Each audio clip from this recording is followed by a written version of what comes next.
must say that looks delicious. Forgive me, but I can't resist an unfamiliar dish. Don't suppose you'd be willing to share? Oh, certainly. There's plenty. By all means, help yourself. Well, then, don't mind if I do. This is amazing. Salted perfectly and the spices leave me craving the next bite. I could eat this forever. The umami of this meat is truly incredible. Might I ask what kind it is? Why, yes, of course. This is backhorn meat. When you say backhorn, you mean the monster? Indeed. I can't believe I ate something so dreadful. Isn't she aware that those foul beasts harbor powerful poison within them? Why would a noble lady consume such a horror? Is it possibly she? The one I've heard about? He said just some wonderful things about the food. How delightful.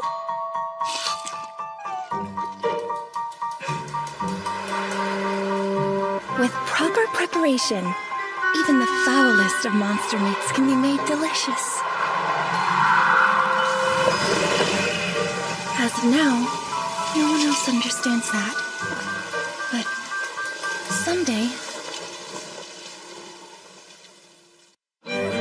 How have you been? I don't believe it.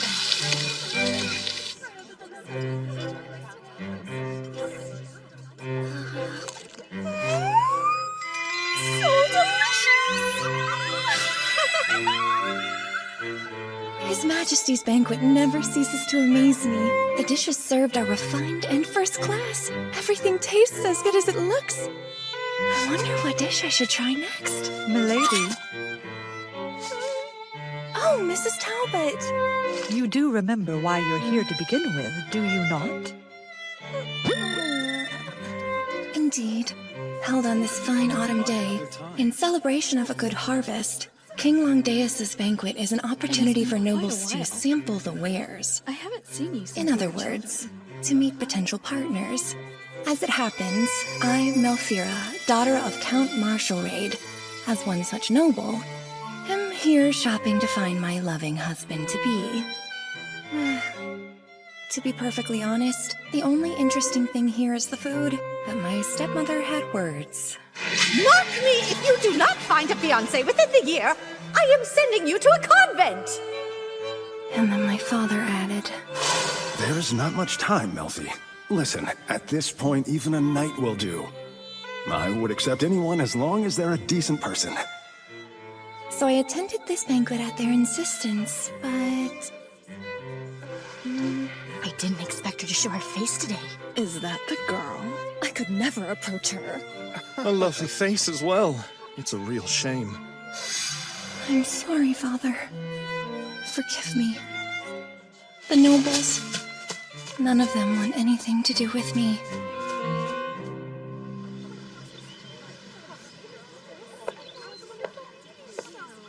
I guess I'll try over here. There seem to be more knights than nobles out this way. Maybe if I'm really lucky, I'll find someone who isn't aware of me. Run away! It's a monstrous beast!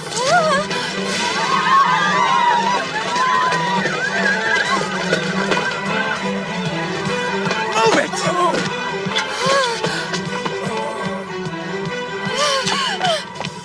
Are you all right? We're fine. But his cane's broken, and he isn't able to walk on his own. Let me give you a hand, sir. Thank you. I can't believe you'd stop to help an old couple like us. What a kind girl.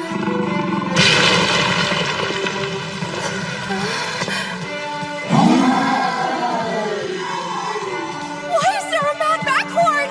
This place is inhabited. We need to run. But... Come and get me. That's right. Over here. I'm such a disaster. Someone's finally interested in me, but it had to be him. I cannot die like this. I can't.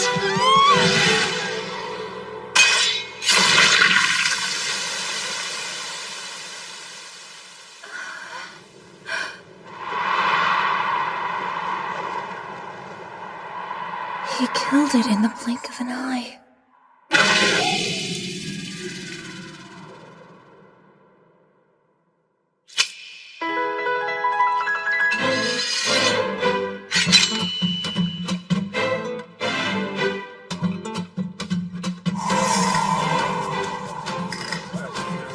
Wait, I know him.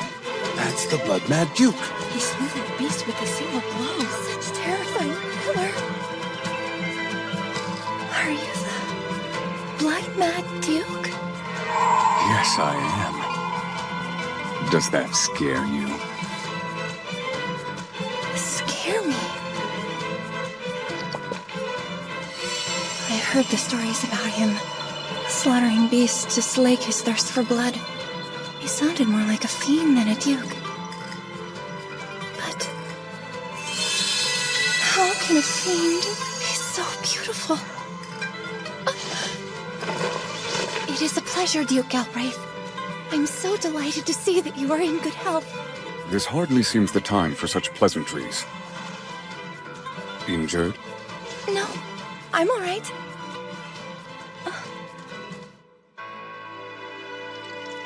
Excuse me, Your Grace, but What is it? if you don't mind, could you kindly rinse your mouth? Why? You see, these beasts are backhorns and they have a marked tendency to go mad, in which case their blood may become corrupted by magic toxins. It's serious business. Swallowing blood tainted with magic toxins can cause fever and intense stomach pain. If it hadn't been mad, its blood could have been used to make sausages. With the right preparation, that is. Otherwise, it's useless. At any rate, you're currently covered in blood, and it's just unsanitary. Come to think of it, I don't know that corrupted blood can't be absorbed through the skin, but you'd better change it once just to be safe. My. You sure know a lot about monsters. What? Oh no! I said way too much already! I'm sorry! It was never my intention to take up so much of your time! Purified water. Here. Magic toxins are troublesome, yes. I doubt you ingested any, but take it just in case. Well, thank you very much, Your Grace.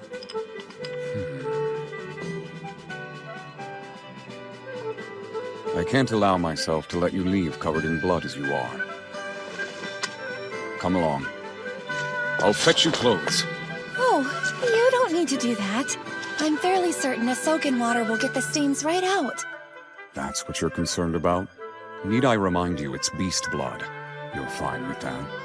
Well, it doesn't bother me. I was butchering a beast last week and got blood on me then also. It's just one of those little things. You butchered a beast? Wait, what am I saying? Hold on. What's your name? I never introduced myself to you. Forgive me. Count Marshal Raid is my father. My name is Melfira. Thank you for rescuing me, Your Grace. I am in your debt. Huh? Please, forgive my outburst. I see it now. It's no wonder you know so much about beasts. Oh, I've heard about you. You're the girl who eats monsters. The voracious villainess. In this world, there are plants and magical beasts known as monsters, which are in a completely different category from everyday creatures. Due to the magic power they contain, consuming them may cause discomforting side effects like vomiting, intense stomach pain, and high fever. And for this reason, they are typically disposed of once slain, but I, the one they call the voracious villainess, prefer to eat them. It would be silly to hide it now. It's not monsters I'm interested in. It's mainly the meat that they carry. So they're food to you? Hold on. You mean the beast over there to you looks edible? Yes, it does. Just looking at it makes me wonder how I could prepare the monster's meat to make it more delicious. After all, if I'm going to consume it, I might as well give it an impressive, mouth-watering taste. Why do you keep talking so much? For now, I'll just try smiling. Oh no, it backfired! Your Grace, have I done something to offend you? I made it worse! You must have blood in your mouth. Here, please, have some water. No, I'm quite fine. My apologies. He took my hand again.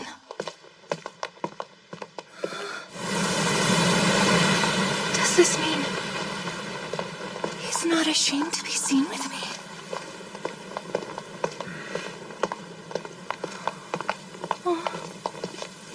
I'd like to know. Is it good? What? Meat from beasts. Tell me, is it good? You've tasted meat from Backhorn before, haven't you? How do you... I mean, well, I have. So, how did it taste? People ask me this from time to time, and inevitably they're creeped out by the answer. To be honest, it has a similar texture to beef and is pretty delicious. Since it is wild game, I put extra effort into tenderizing it. Then it's able to be roasted or stewed. Right. So it's similar to beef after all. I see. If the beast isn't mad, then its magical flesh doesn't upset the stomach, correct? No way. How could beast meat taste the same as beef? Just imagining it makes me want to throw up. Dear girl, you're sure you've eaten real meat before in your lifetime? This is new. I've never gotten a reaction like this. He's actually listening to what I have to say. I'm so happy! To make it safe for consumption, you must remove the magic from all of the meat before cooking it. How do you do that? Well, it's quite simple, really, but it has to be done when you're bleeding the beast. It requires specialized tools and spells, but it's a proven method. Malfira, Yes! He called me by my name! would you be kind enough to prepare some for me sometime? This delicacy, monster meat. This man... What? I've never met anyone like him before. Pardon me. I do have to ask. Would you consider yourself to have a strong digestive system, Your Grace? Well, I believe it's adequate. But why? I know I've said this before, but mad beasts contain magic toxins, so the meat won't go down easy. Yes, but what if the beast hadn't gone mad? Then, like ordinary meat, it could either be skewered or grilled, made into sausages, or enjoyed any number of other ways. Well, I can't wait to try it all. The thought of eating monster meat is making him smile. In fact, he looks incredibly happy.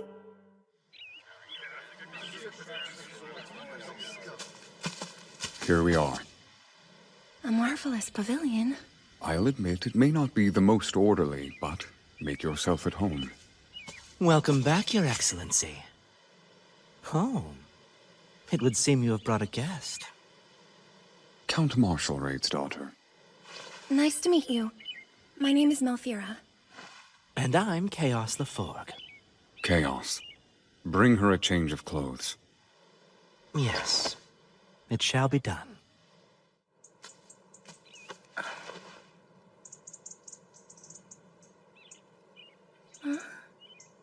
Come in.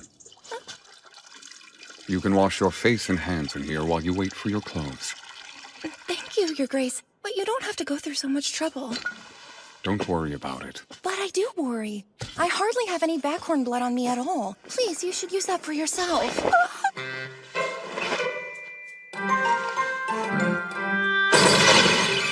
undressing in front of me! Of course. It's a perfectly natural thing to do. I've seen plenty of knights and hunters wash themselves outdoors before. But that doesn't mean I'm used to it! And yet, I can't look away. Is something wrong, Malfira? Oh, nothing. It's just that your physique is truly remarkable, Your Grace. What? Oh, thank you. I suppose I do a lot of training. Looking at your muscular arms, I see how you were able to make such a clean cut. Clean cut? Oh, when I beheaded the beast, you mean? It was such a magnificent display.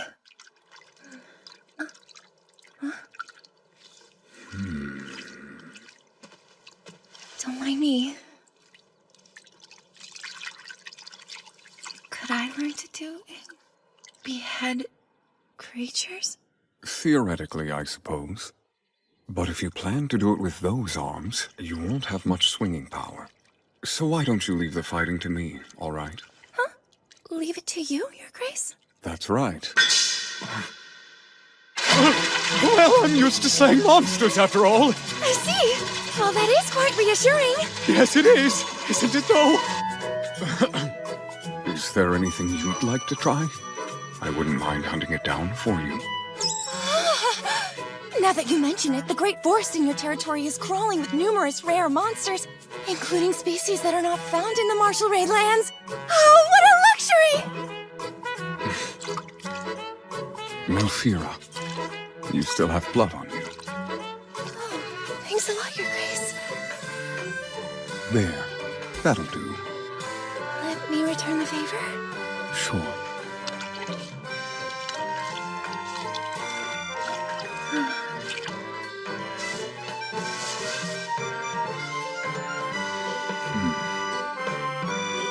Pardon me, Your Grace. It's not proper manners to stand before a young lady half naked. I only removed my shirt.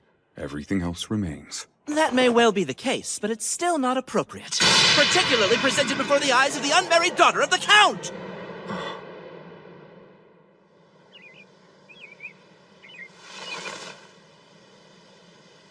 What a beautiful dress!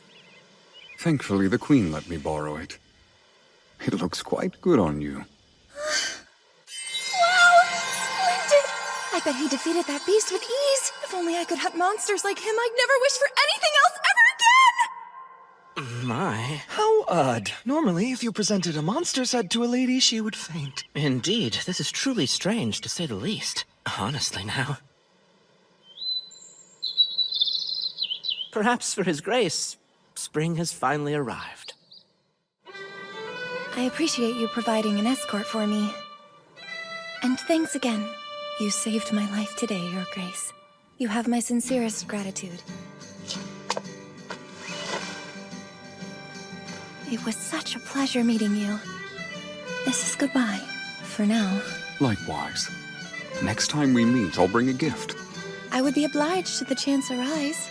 Do make sure to keep yourself safe until our paths cross once again, Your Grace. Right.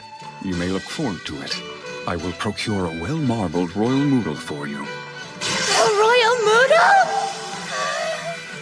No! Melfira, you naughty girl! You mustn't impose on His Grace like that!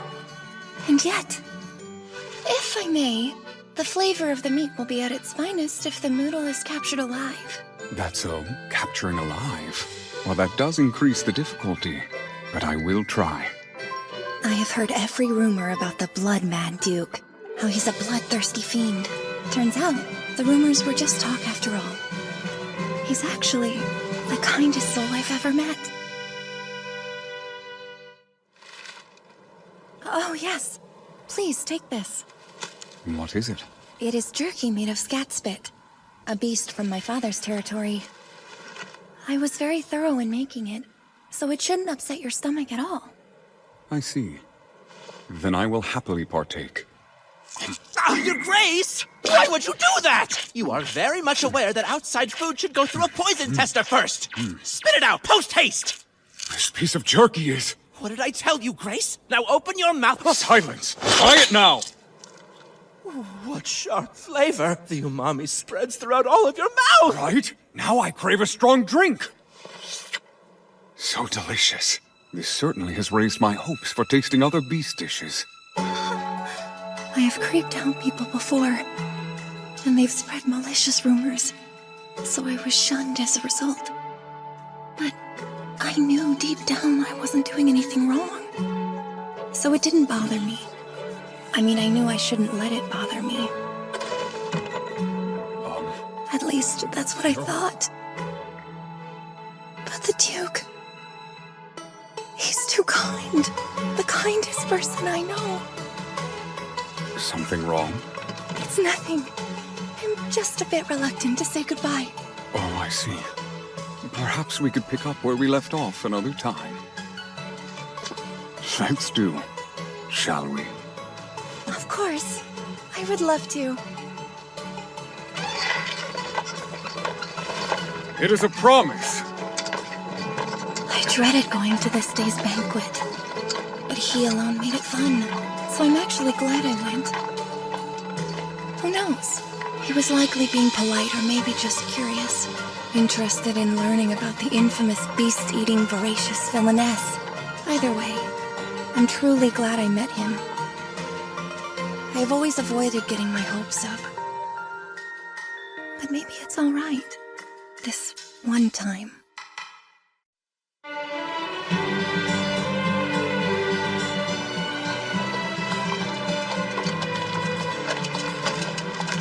I can't believe the Marshall Raid territory's already seen snow. Indeed. It was wise of you to come home ahead of the winter. Hold on. Is that? Hold the carriage! It's Father!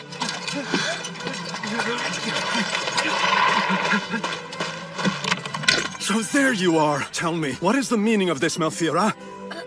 What do you mean? Oh, please forgive me, Father, but my search for a fiancé didn't... How can such a thing be happening to a lady of the Marshall Raid family? I'm sorry, my dear girl, but you're no match for a duke. This is mind-boggling. What on earth is going on? What unlikely events could have led to the Duke of Galbraith asking for your hand? The Duke asked for a hand? Like with planting some bulbs? This has nothing to do with gardening. Marriage. The Duke, he wants your hand in marriage. He does?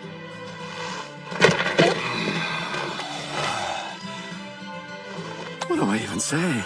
I haven't the slightest idea how to respond to this letter. Father seems extremely flustered. It is a promise. I am definitely more flustered than he is! I see. The hunters got a little carried away and decided to wander deep into the forest. As a result, they found themselves inside of a monster den. And what they found there was no common beast. It contained a great deal of magic toxins. Despite that, I upheld my duty, without any casualties, no less. Very true, and you have my utmost gratitude. It's all because of your heroic efforts, Your Grace, that I no longer have anything to fear. That right, my dear Aristide? You're too kind, Highness. There's no need to call me that, it's so standoffish. Say, how about for old time's sake you call me Brother Maxim like you used to? No thanks! You and I are brothers by blood. That much is true. But there's more to it than that. 17 years ago, you took the throne as Crown Prince, while I became your subject and was adopted by the Galbraiths. There is a line between us now. Oh, good grief, I forgot how stubborn you are. And by the way, Your Grace, would you care to share what you have in your hand here? Nothing that concerns you. Therefore, pay it no mind. You should be more focused on the banquet. You're keeping secrets from me, aren't you? I have nothing further to report, Your Highness. Are you sure? You should know better than anyone that there's not a single thing I don't know about my dear younger brother. For example, how's that little redhead friend of yours doing? Too easy! Oh, is this a piece of jerky? It looks absolutely delicious. Give that back! Come now. It is impolite to not share. This jerky's really good. Tell me, what kind is it? You may be 30, but you don't act it. Anyway, I believe that would be Scatspit jerky. Wait, you mean those spiny monsters? But this is far and away better than any 3-star beef. You can't tell a soul about this. That goes without saying. So, did the voracious villainess make this delicious treat for you? She is Count Marshallraid's daughter. Melfira Marshallraid. I see. Despite her reputation, it would seem her tastes aren't merely bizarre. So what will you do? Marshallraid of the North is a count, of course, but what difference does that make? It's not often you hit it off with someone from the very beginning. Right, Aristide? Anyway, I'll continue to be on standby. Do me a favor and call off any planned hunts. Wait, where are you going, brother? Again, I'm not done that's talking. all I have to report. Such a meddler. But I have to admit, he may be right. It's not often that I take to anyone upon meeting them. Still, I can hardly believe the girl with the flaming red hair turned out to be the voracious villainess. Inside that delicate frame, she was concealing a heart filled with bravery. Not only was she unafraid of the monster, but she looked beautiful even with its blood on her. Truly, I was captivated from the moment I saw her. Your Grace. The Backhorn's domain is under our control. The only mad beast was the very first one we encountered. Exceptional work, everyone. Just as a precaution, I've asked His Highness to abort any other hunts. And out of curiosity, will the young lady be attending future banquets as well? Not you too! So, it was you who told His Highness about her, wasn't it? Oh, whatever do you mean? When I told Melfira I'd bring her a gift, I got the sense she didn't believe me. Perhaps it seemed I was just being polite. But I can't forget those tears on her face. I swear, I'll never make her cry again. Father, did the Duke really send this letter? And in such a luxurious case adorned with breathtaking jewels? 7 days ago, a messenger carrying that case arrived on a Blaze Eagle bearing the Galbraith family crest. What? A Blaze Eagle? And I wasn't here to see it? Life's not fair at all. Well, its wings were a beautiful sight to see, that's for sure. Wait, that's not the point. Melfi, tell me what transpired between you and the Duke at the banquet. Ask all you want, but the story won't change. While I was there, a maddened beast appeared. I was attacked and the Duke rescued me. I'm grateful. Still, this is awfully sudden, seeing as you and the Duke had never so much as met before that. During the recent banquet, I had the great pleasure of conversing with your lovely daughter. I would like to request Lady Melfira's hand in marriage. There's no way he's serious. He must have some ulterior motive. Well, at any rate, we need a good reason to turn down a Duke's proposal. For now, I'll just send a vague response. Perhaps that'll buy us some time. Very well.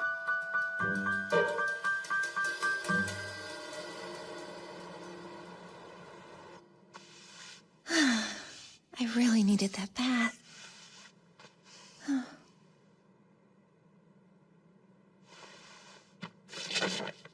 A proposal from a duke, Aristide Roger du Galbraith.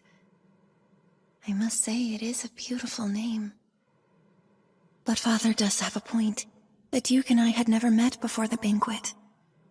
And we only bonded over monster meat. Monster meat! Maybe he's like me. And the earnest Duke hasn't had anyone to share his desire to try monster meat with. I understand, Your Grace. It feels so lonely to have no one to talk to. But I'm a kindred spirit, so feel free to discuss all of your culinary curiosities with me. Is this magic? My dearest Melfira, after you left the banquet, the remainder of my time there was an unbearable bore. To make matters worse, my subordinate ate the rest of the jerky you gave me. How are things back at home? I hear it's snowing where you are. Melfira, I intend to pay you a visit before the depths of winter, so I am eagerly awaiting the 18th day of the month of Sirius. Did he say the 18th? Hold on, but the 18th is... He's coming tomorrow!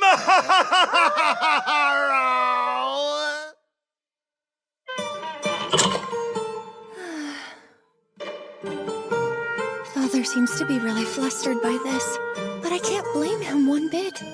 So am I. Just knowing that he's coming here tomorrow makes my heart continue to pound rapidly.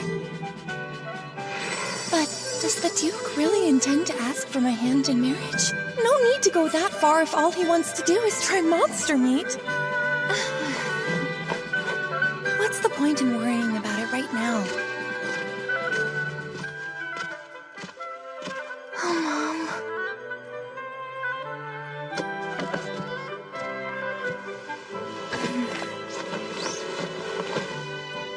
Can you believe it? Out of all the women in the whole world, the Duke of Galbraith wants to marry your daughter.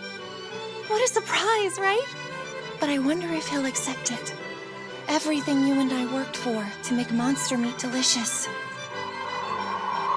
One day, Melfi, I'll enrich the lives of those in a state of poverty. The people who live in this bitter cold and barren land. Do you think you can help Mommy do that? I'll help, Mama. The two of us will do it together. Everything I know about monster meat is because of you. And no matter how long it takes, I'll force the world to recognize it. Just leave it to me. I'll do my best to make it exceptionally delicious.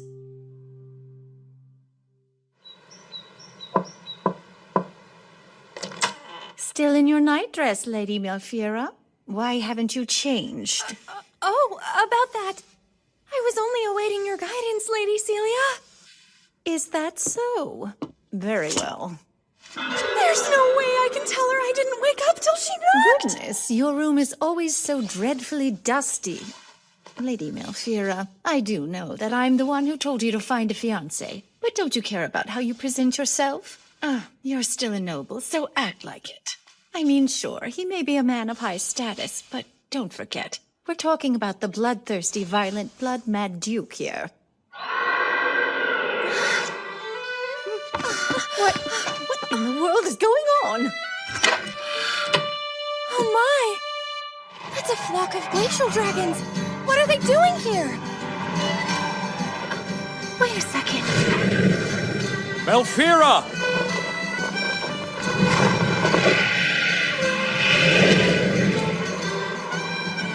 Did you receive my letter? I've come to ask for your hand in marriage. Also, here's your gift as promised. You! Close that window this instant! Oh, sure. One moment. Thank you, Your Grace. But can you have the dragons land in the pasture on the north side? And I'll meet you there. Understood.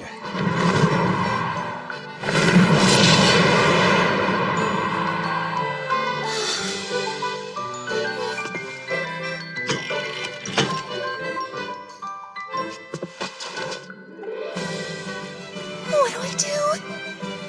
That man is so dashing! The way he just appeared riding a dragon, which he so expertly does, no less, and a glacial dragon at that! I've never seen one in person. They look so different from the dragonlings that live around here. If only I could have seen the Blaze Eagle that Father saw earlier! Don't you hear me calling? Sorry! I feel unwell and weary all of a sudden. So tell your father. But the Count is here to propose to me. I still need your help. What are you going on about? You should be just fine with your father's permission. Can't believe you rode here on a dragon. I didn't understand before, but I see he's worthy of the name Blood-Mad Duke. How filthy. He's the kindest man I've ever met.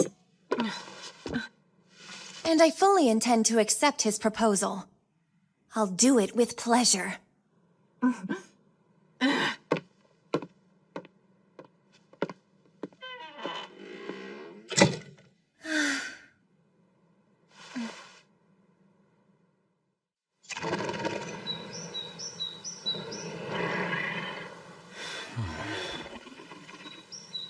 You know, I only just got back from the capital yesterday. Then forgive me for visiting so soon. Sorry. I wish I could have made my hair look better, but it wouldn't have been worth keeping the Duke and all of his men waiting.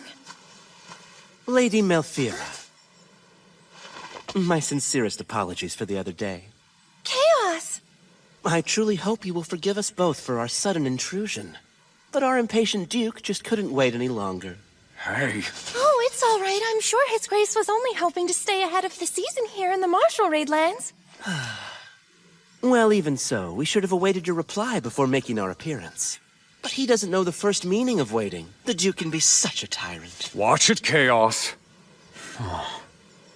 By the way, I'm curious about something. Huh? Your hair's fluffy. I mean, I just now realized how fluffy it is. Wow. Yes, it's rather unruly at the moment. Oh, right. Your gift. Huh? So, where shall we put it, Melfira?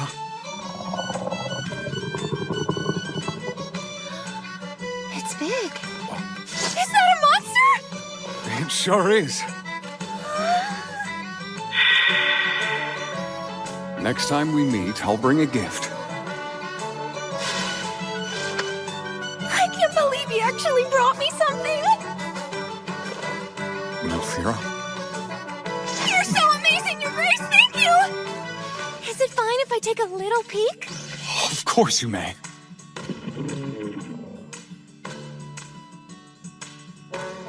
Did you already kill it? The beast hasn't moved once since you brought it here. Why not? Just see for yourself. Those horns, that fur, and that color! You brought me a royal noodle! Yes. Look at its golden fur. Beautiful. And after feasting on Autumn's bounty, it'll be well marbled. Noodles are monsters with white fur, 2 spiral horns, and 1 sharp, pointed horn resting on their foreheads. Their soft and delicate pelts are incredibly prized and very beautiful. Royal noodles with golden fur being the most valuable of them all. Too bad their meat's always discarded. It's really a waste, you know? But this one's fattened up for winter and everything. It's an herbivore and eats only mushrooms and fruits, so I expect it will be delicious. But a fine specimen with beautiful fur such as this is extremely rare. In other words, this is extraordinarily precious. This is quite a gift. Are you certain you want to give this to me? Yes, I'm certain.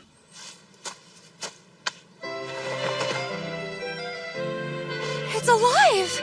Yes, it was difficult to take like this. Oh, I see. So you put it to sleep using magic. This royal noodle is as fresh as can be. Cut it thick, grill it, or stew it? Maybe I should roast it since it's marbled. There are so many different ways to enjoy all these parts. This is too much. Thank you for this lovely gift, Your Grace. I'm in complete shock right now. What an amazing present from an amazing man. Oh,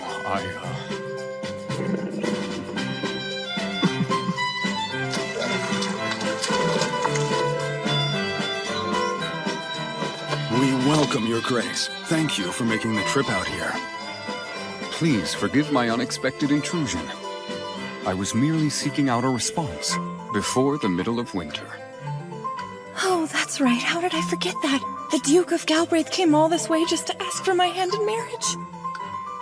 Say, Father, if you don't mind, could you let the dragons hunt in the Bartos Mountains? Of course, I don't see a problem with that.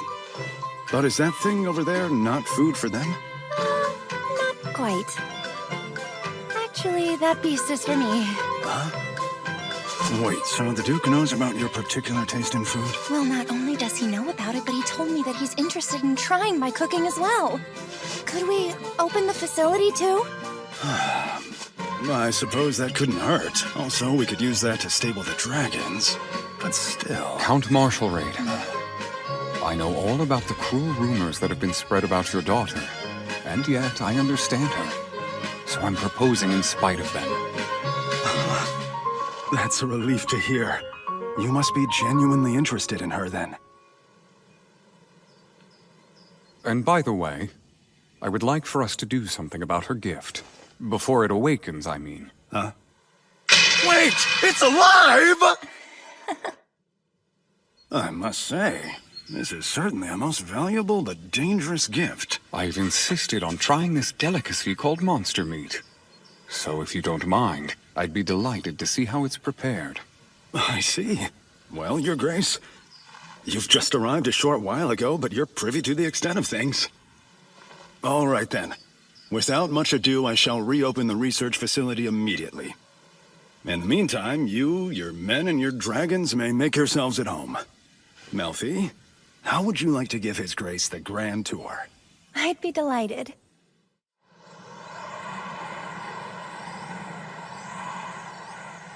Whoa. Oh my, that dragon has such a cute cry. You think my dragon sounds cute, Melfira? This beast isn't for eating. I would never eat one of your dragons, Your Grace. I know. It's a joke. Really?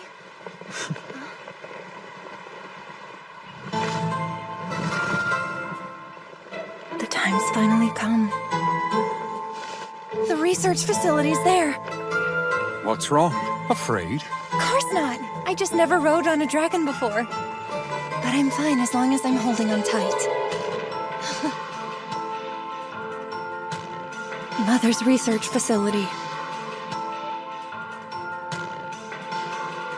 After I show him, we'll find out if the Duke will accept me or not. If he still does, my father will be so relieved. But I can't hide anything. I must show him what I do in the research facility. All of it. I need the Duke to see all of it. He needs to see why. The reason I love to eat monsters. What will you think of me then? Will you understand?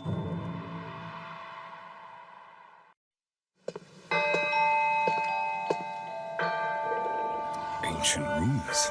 Is this a ritualistic magic circle? It is.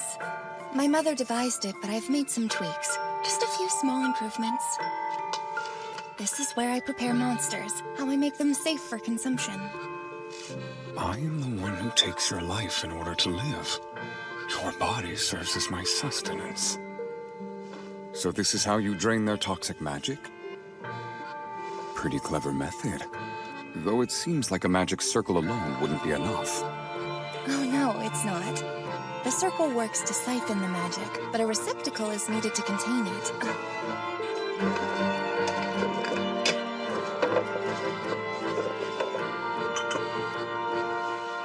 My cloudy quartz flask. I drain their blood and magic at once with it. The craftsmanship is rather impressive. Yes. It may look like a normal, well-made flask right now, but when it's in use, the magic affects its color and luster. On a different note, I was hoping I might... Well, may I ask you a favor, perchance? Please, Your Grace, will you allow me to observe as you behead a beast again?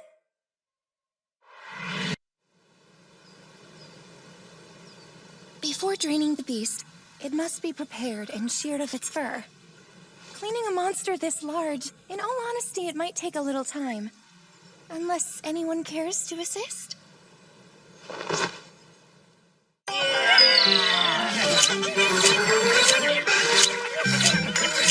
Monster slaying is only part of the job for the Knights of Galbraith. They're also responsible for harvesting the horns, claws, and pelts for resources.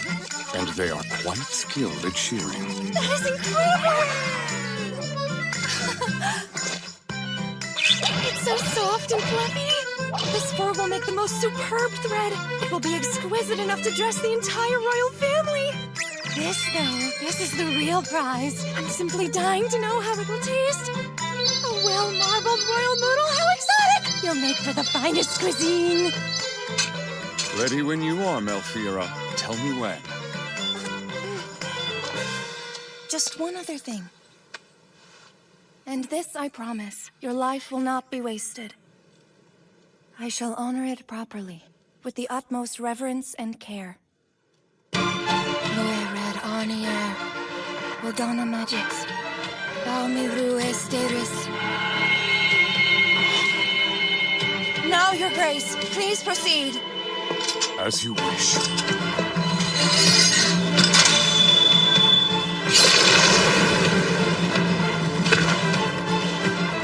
He already swung his sword. Did I blink? His swordsmanship. It never fails to take my breath away.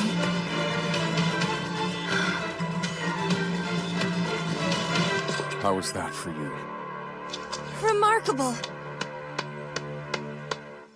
And now I'll remove the beast's magic.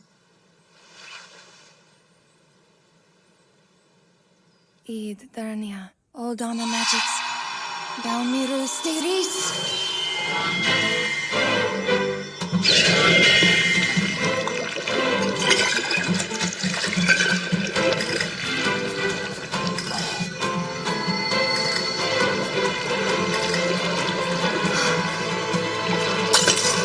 Well, this has never happened before. One flask won't be enough to hold it all. But I can't let go to swap it with another. Melfira, tell me how I might help you. Thank you, Your Grace. I didn't anticipate this much magic energy. This flask is bursting. Can you swap it with one of those empty spares? I can.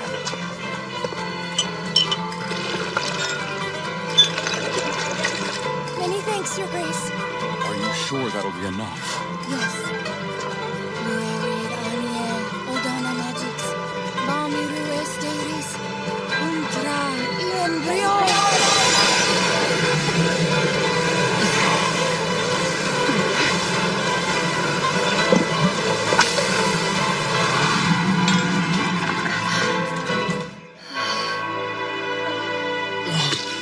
You all right?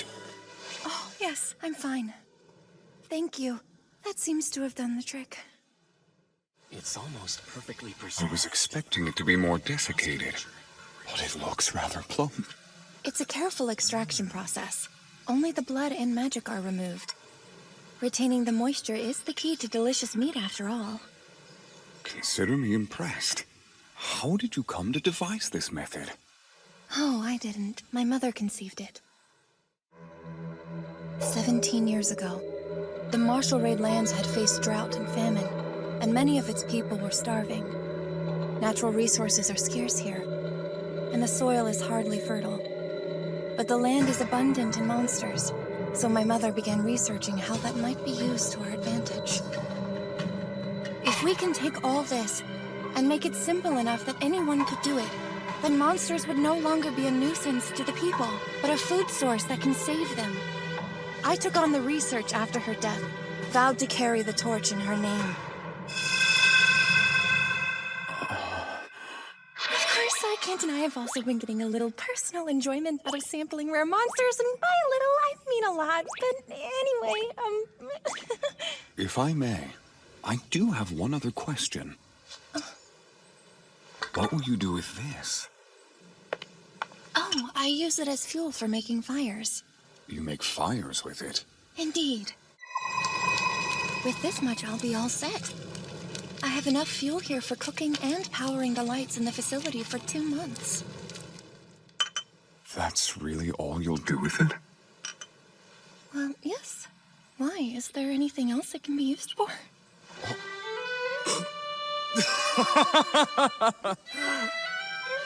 Forgive me. I wasn't mocking you. But you should know that your research far surpasses anything the court mages are striving towards. That flask of magic alone, it could create a weapon capable of destroying nations. What? That didn't even occur to you? No, not in the slightest. I have never even handled a monster any larger than a Jakul or a Toko before. I want you to know, rumors may be rubbish, but the malice driving them can warp reality, which can then easily result in tragedy. There's no use fretting over what people say. However, if someone is ever compelled to hurt you, I will show them no mercy. That means a lot, Your Grace. With that said, I presume that the rumors about you drinking fresh blood are true? Not at all! I've never even thought about drinking fresh blood before! Truly? I only asked because I had the feeling before that I was looking at a vampire.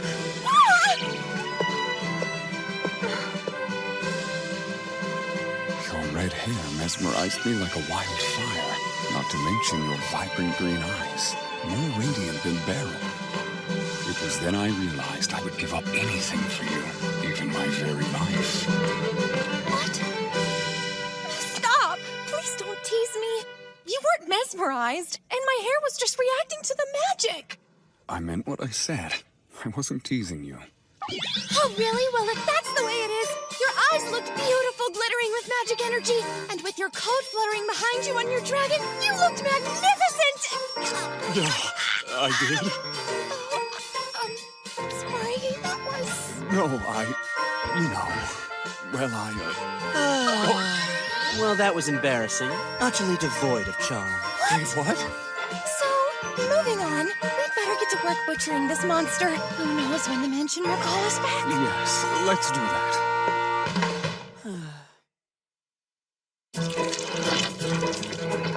Oh, Your Grace! Your hunting permit has just arrived. That's great news. I have a feeling the Royal Moodle's organ meat alone won't be sufficient. Do the dragons complain? That honestly sounds a bit terrifying. They're terrifyingly gluttonous, that much is true.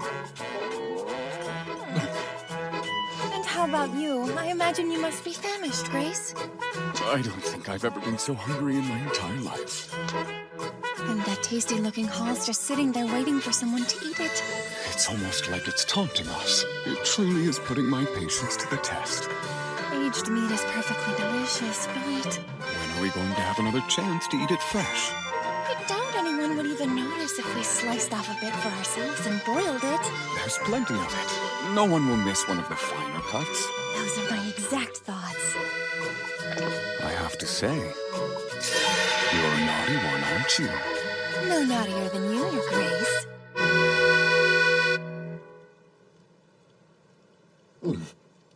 Oh, hang on. What is that? Go on, have a little taste.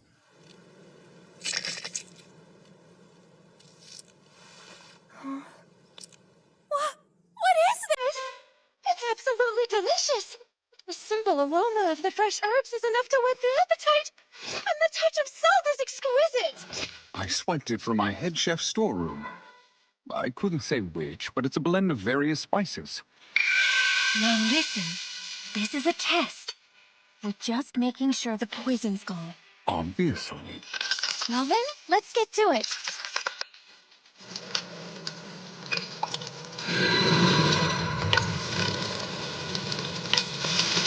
Let's be safe. We should cook the first ones until they are well done. We have to wait that long? This is starting to feel like some cruel torture. It'll be worth it. Waiting is better than getting sick after all. You're done now, right? No, they're still not done. They need to be flipped and then cooked again. Oh, come on! Your Grace. Not now, Chaos. Come back later. Would you two be sneaking a little snack before it's dinner? You don't creep up on me like that. We're doing nothing. The mouth-watering smell tells a much different story. But nice try. Oh, here, the hunting permit came in. All yours, Chaos. Go round us up some game and feed the dragons.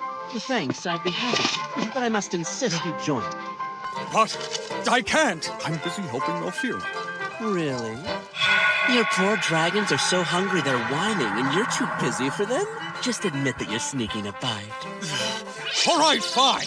You can have a bite, too. Only a bite? You damn snake. Fine, a skewer, then.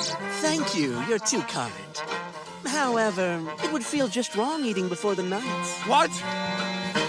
Lady Melfira, our poor deprived knights. They've been forced to survive on the most dreadful, monstrous meat. My. Hey. Milady, please let them have a taste. Or rather, permit them to sample the meat for poison.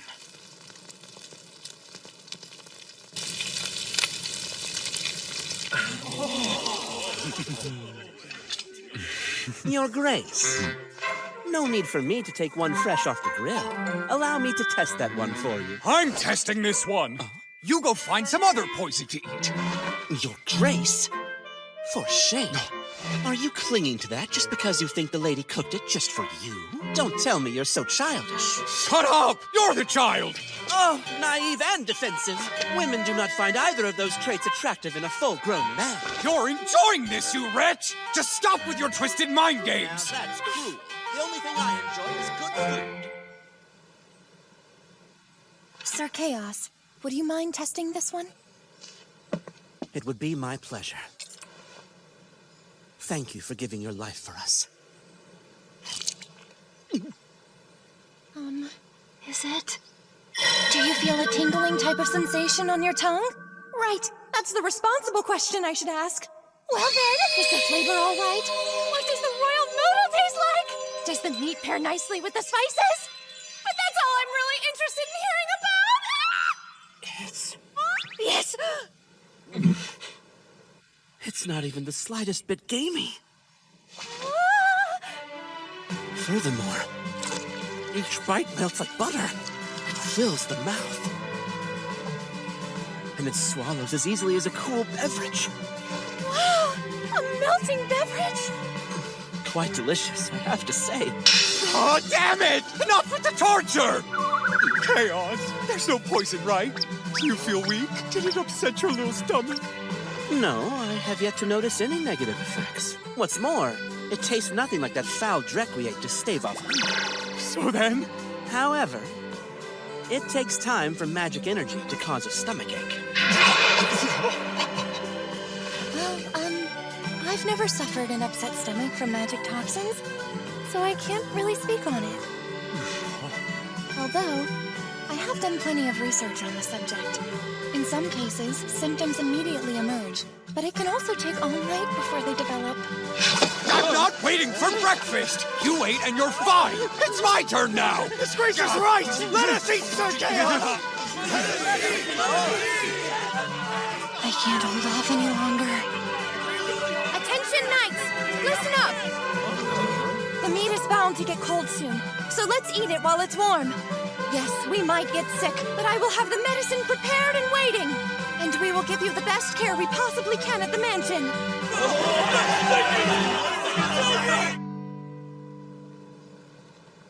All right then, let's have a taste, shall we?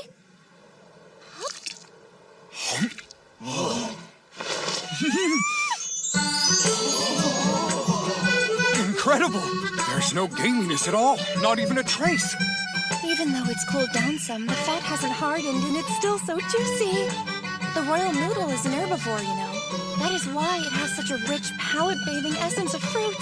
Fira, you are an absolute genius. No, I'm not. My mother was. It's her research. Don't be like that. To be entirely honest, I never thought for a second monsters could be this delicious. As many as I've eaten, they were all terrible without your preparation. And I know these guys agree. You have to teach us how to prepare them! Oh, please, Lady Malfira! Or the next time we hunt one, could we maybe bring it here? That sounds like a fine idea. I'm trying not to think about all the savory monsters I've wasted. If I had only known. How could you have? Most people consider it taboo to eat monsters after all. Seconds, and hey, why not thirds? Your Grace. No, I was only... Well, don't worry, I'll be plenty hungry for dinner. Honestly, I'll eat it all. I was planning to head into my lab for just a little while. Would you care to accompany me?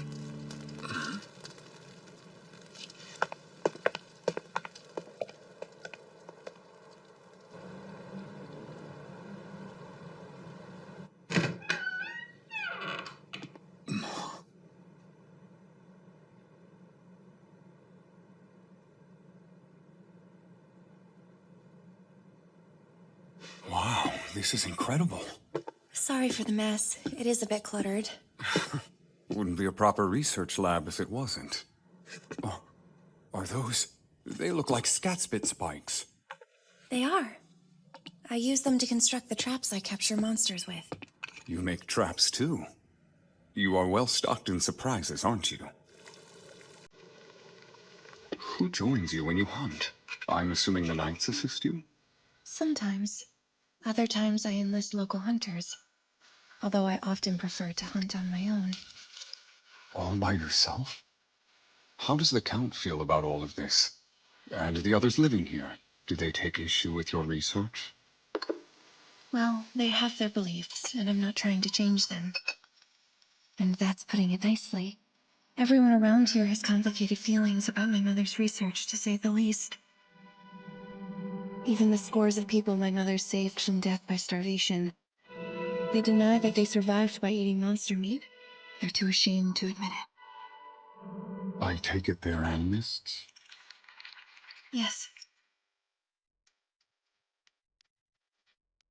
Throughout the surrounding lands, animism is quite common. It strictly forbids the consumption of monsters. Against that, your resolve must be built from steel. Well, that's hardly the case. It's just that I simply couldn't bear living without her research. It'd be like losing her again. But why do you feel compelled to continue it here? If the people refuse your work, why not conduct it somewhere else?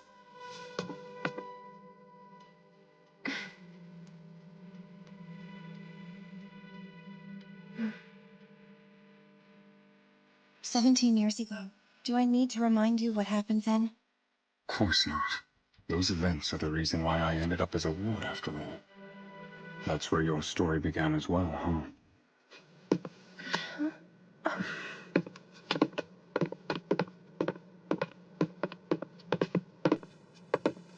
I know this may be hard to talk about.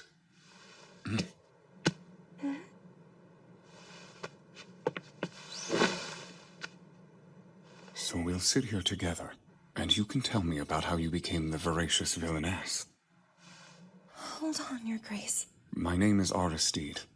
As lovely as this day has been, it's just, well, right now, you seem to have forgotten that I'm here to propose to you. I won't lie to you. I've studied up on the Marshall Raid family. Then you should know all there is to know. I'm a girl bogged down with a disreputable past, shunned by high society. Marrying me, I would be nothing more than a burden to you. Melfira, please believe that I would never ask you to give up your research. With my family's resources, you can take your research as far as you dream.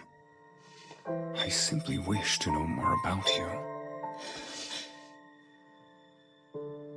Well, if that's what you want, to learn more about my research, I'm more than happy to assist you. That's not what I meant. I want to know what you think and feel about me.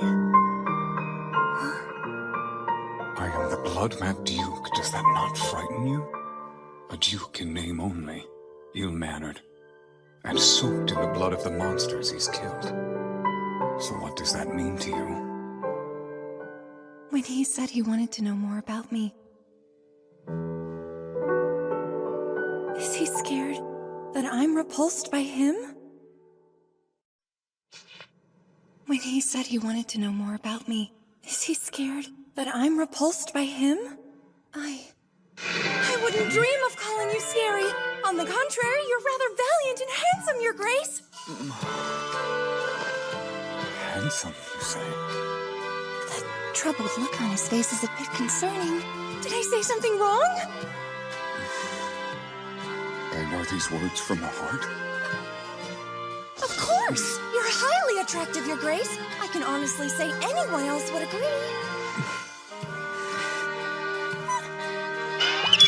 Oh dear, did I make matters worse? Your beautiful hair shimmers like moonlight.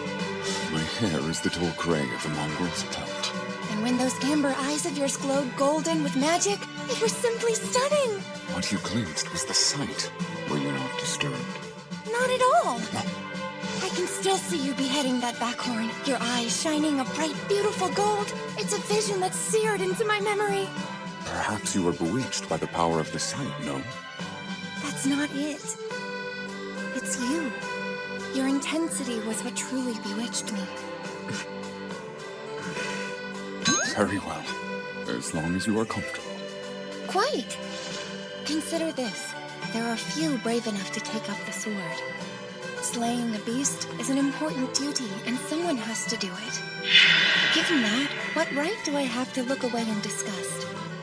The monster blood upon your skin is but a symbol of your fearlessness. And what about my utter lack of class? That doesn't offend. Don't be silly. You bring peace to the people of Galbraith, rather to the nation as a whole. Nothing could be any nobler than that. Soothing, your words. And your thoughts of me as your fiancé. I had never considered that. If we were betrothed... Listen, Melfi, at this point, even a night will do. A duke would more than suffice. If anything, it might be more than that's the problem. Just imagine spending every day with him at my side. Good morning, Melfira. Sweet dreams, Melfira. You stole my heart! I can barely breathe! Easy, girl. People will think I'm far too inferior to be wed to such eminence! But honestly, since my days are pretty much wrapped up in my research, all I really want in a partner is someone who will let me carry on in the manner to which I'm accustomed! Oh, please! It is all well, milady. If only he knew! Father's blessing is all that stands between me and a blissful life filled with magical monster magnificence! Still, who knew I could be so self-centered and calculating? Allow me to answer your question with a question of my own. Never mind what I think. Plenty of others would be thrilled to claim your hand in marriage. So why is it you seek mine? Say you and I do end up betrothed. What would your citizens say to someone with my proclivities being your wife? Animism is less common in the lands of Galbraith than it is here, but even so, marrying the shunned, monster-eating, voracious villainess might turn your people against their own duke. No. I know my people would welcome you with open arms. Are you familiar with the Erzinier Wood? I am. Apparently it's a treasure trove of monsters in the Galbraith territory. Why? A treasure trove of monsters. Truer words have never been spoken. No matter how many I hunt, they keep coming. Disposing of the carcasses is a task in itself. Magic accumulates where beasts run rampant. They feed off the toxins generated and are driven mad by it. For that reason, I must continue my hunt to cull them. My life, my fate is to bear this burden as a Galbraith. I cannot imagine. Yet you have opened my eyes. To me, monsters were but a quarry. Hearing you speak so passionately of the cuisines you make from their meat, witnessing the care you took to prepare that royal noodle, it amazed me. Yours is a novel perspective.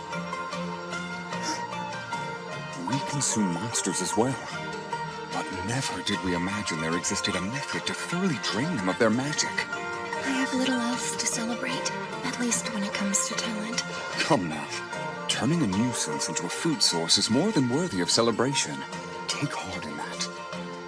Truly, everything I've worked towards would be useful to you, Your Grace.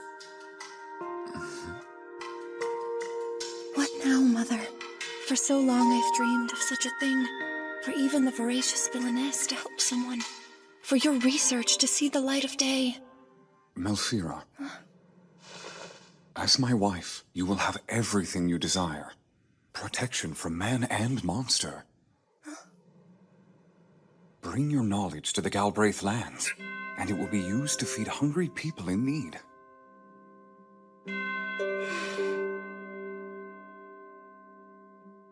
Me? Out of every soul you choose me? Can I really get my hopes up? This must be the contract between the Duke and me. Whatever it is that exists between us, it's surely no bittersweet romance, but it is something. Therefore, here I go.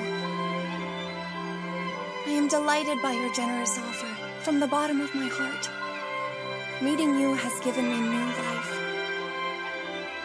If I may be blunt, the truth is, I don't deserve you. Melfira, if you're softening the blow of a rejection, there's no need. Be direct with me. Yes! I happily accept your proposal. My needs are simple. My research is my world. I can't do anything expected of a proper lady. Therefore, While you assume your responsibility as a Galbraith, I will make meals from the hunts. So fret not over counting carcasses. If you insist. I'll supply as many flasks as you need for the blood. By all means, feel free to use them. That's the extent of the assistance I can provide in the field. Should my offerings be sufficient to earn your hand, then I would be most honored to marry you. Elfie. Pardon the interruption. We are prepared to receive you at the mansion. Come with me. I'll take you to the drawing room. Understood. Beg your pardon. May I have a moment of your time, milady? Huh? This man is still an outsider. Avoid revealing too much about the circumstances of your research. Better to stay on guard. Now then, right this way.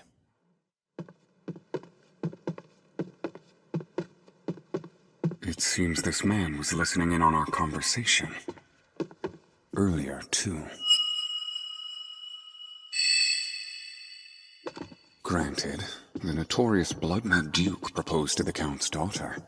His concerns are understandable. And I take it you're absolutely certain about this? The Galbraith family is more than happy to welcome your daughter. She's an extraordinary woman. A jewel nestled deep within the mountains. As her father, I've known this since the day she was born. Even so, I must inquire about the banquet.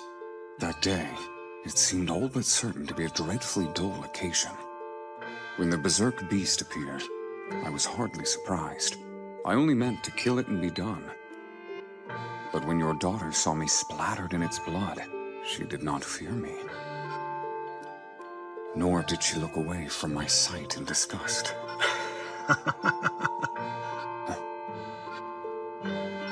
Can this truly be? Someone willing to accept me for the man I am? Even now, I'm not entirely certain. Furthermore, a meddling man I share blood and bond with will not let me live it down should I shrink from this pivotal moment. I see. So that is what you're up against. Believe it or not, I sympathize. Thank you. Does that mean you will sign the contract?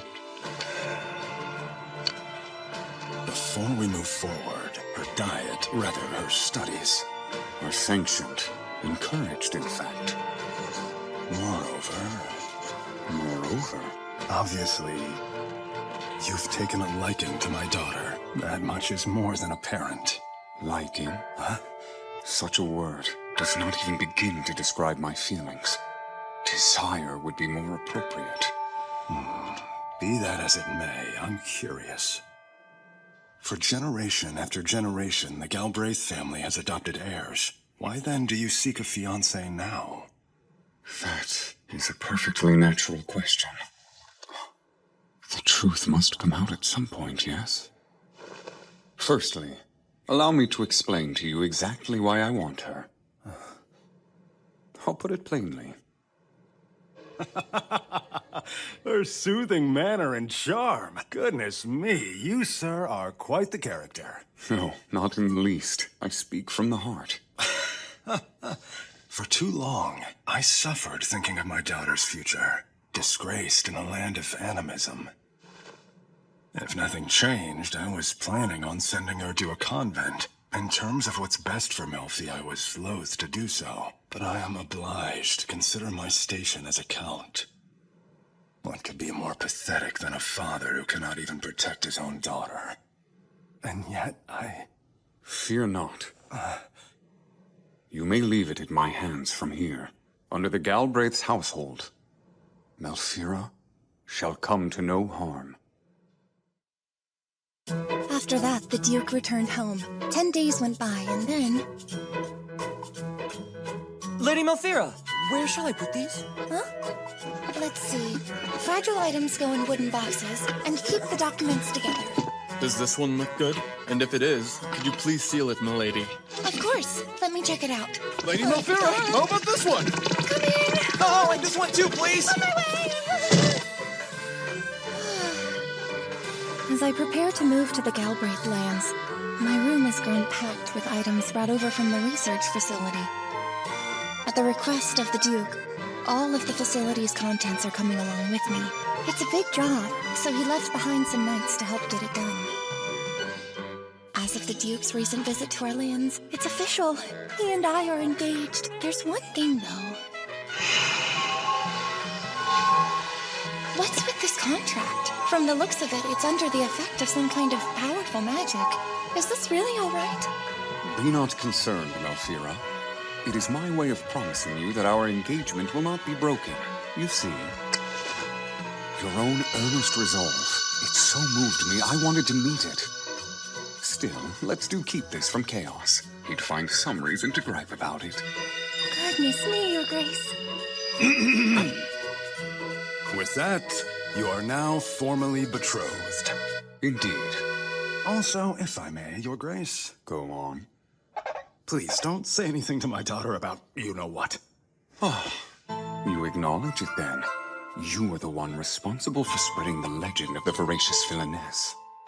You deliberately tarnished her reputation in order to shield her from those who might take her precious research and use it for evil. Do I have that right? Basically, you think I took it too far? I can appreciate the sentiment. Still, you'll refrain from any such activity in the future, won't you, Father? Sorry, I wasn't paying attention. Did you just say anything important? Nope, absolutely not. I still wonder about this magic. It feels extraordinary to me. My Lady Melfira. Preparations to transport the Royal Moodle are now complete. As discussed, the frozen cargo is going to be carried through the air by the dragons. Excellent work, Mulin. Thank you so much. Could you make sure it's frozen solid, please? Just leave it to me. What would you like us to do with the Royal Moodle's golden fur?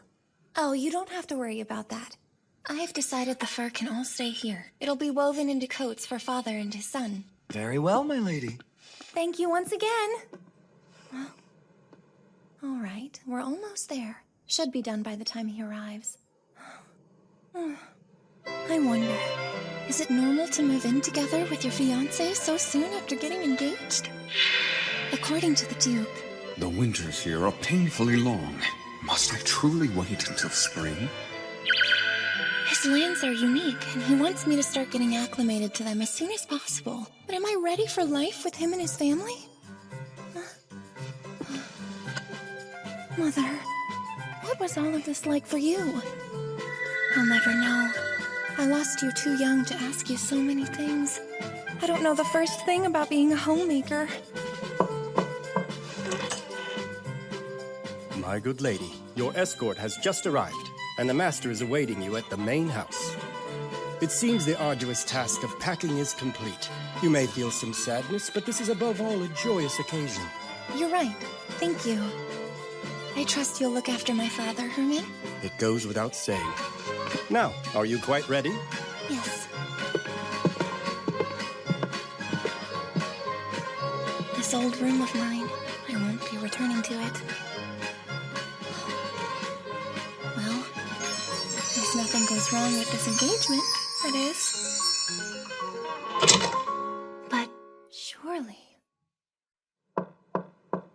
Father, it's time for me to go. Excuse me.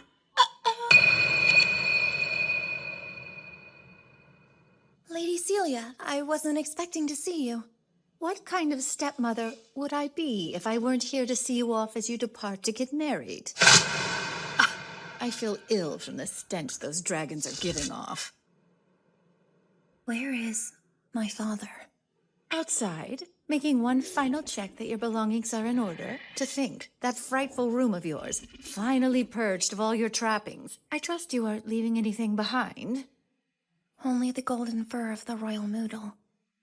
Please, use it to make clothes that will protect Father and your son from the cold. I find monster fur unsettling.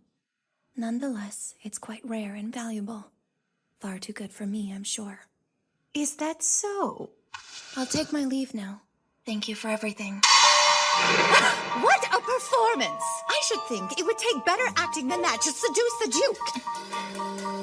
I'm sure you're already aware of this, but even if you and the Duke were to have a child, my son, Louis, is the sole heir to the Marshal Raid title and everything that comes with it. Of course, I'm marrying out of the family. aren't I? I'll be a happy, devoted Galbraith. Disgusting! The same demure little face Lady Elise used to wear. Flashing that phony smile while taking the best for yourself. I couldn't stand your mother, and I can't stand you. Elise? My mother? They knew each other? But where could they have met? Hear me. Even if the Duke finds sense and calls off the engagement, you shall never have a home here again. I'll gladly ship you straight off to a convent. I will bear that in mind. I've had quite enough of you, and quite enough of those noisy dragons. You may be gone now. Yes.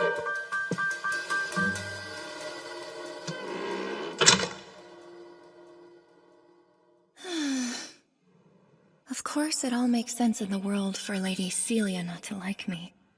I don't behave in the manner expected of a count's daughter, and all that taboo research on monster consumption probably doesn't help either. Still, she shared a side of my mother with me today. For that, I'm grateful.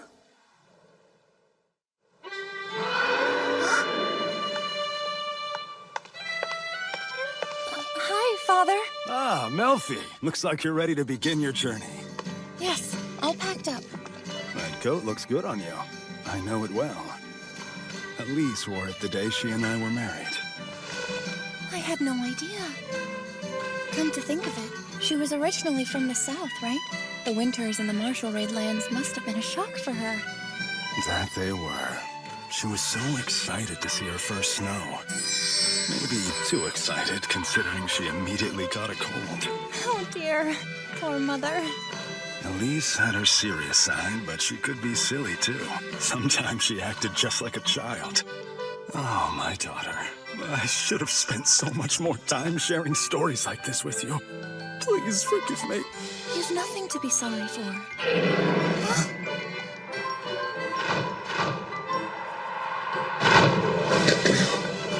Time to take you home, Melfira. Oh, Your Grace.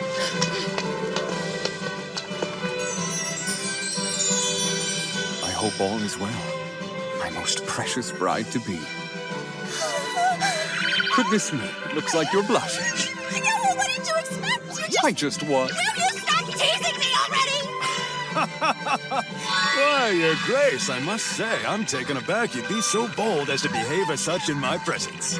Sorry, Father. I adore my fiancée so much I just can't contain it.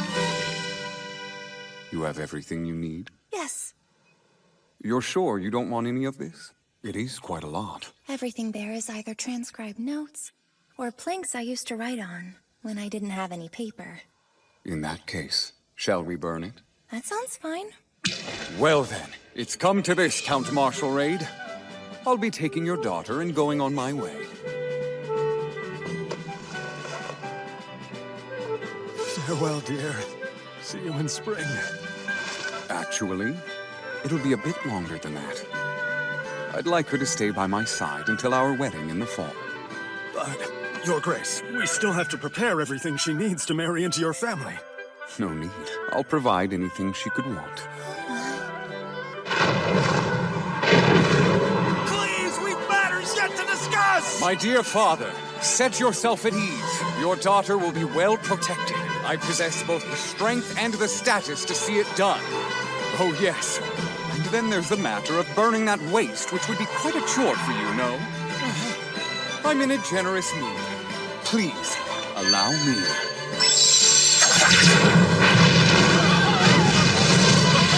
Take far too much liberty, Your Grace! Please, do forgive me, Claude. It is Claude, right? If you care to serve the Galbraiths, we'll have you. You've got potential. Never!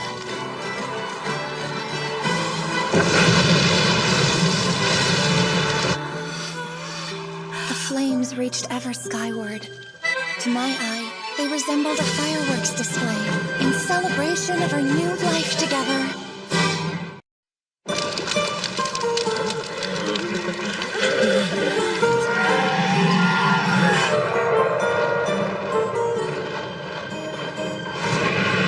Sad to be leaving? Maybe just a bit. And yet, I can't stop myself from thinking about the future. You need simply be yourself, just like you always have been. The best thing I could hope you would do for me as your husband is to comfort and appreciate. Comfort and appreciate? Not so certain I'm capable of doing something like that. But you already are.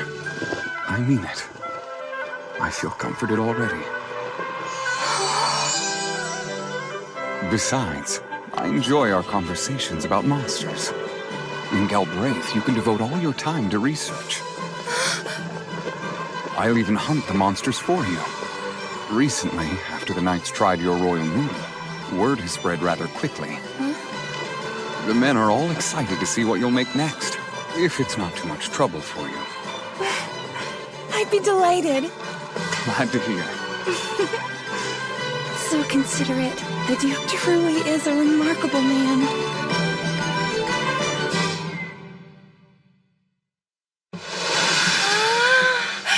Look at this view. It's almost like the world's painted red.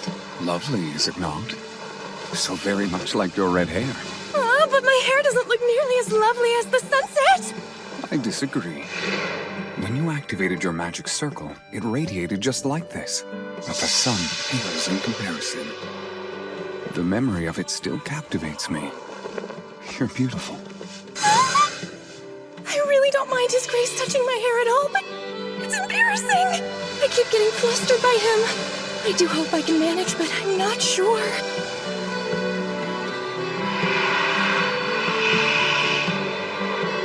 They look so beautiful in the night. The lights help us track each other's location. From the perspective of those in the ground below, I imagine they must twinkle beautifully. If someone were to look up and catch a glimpse, they might mistake them for shooting stars.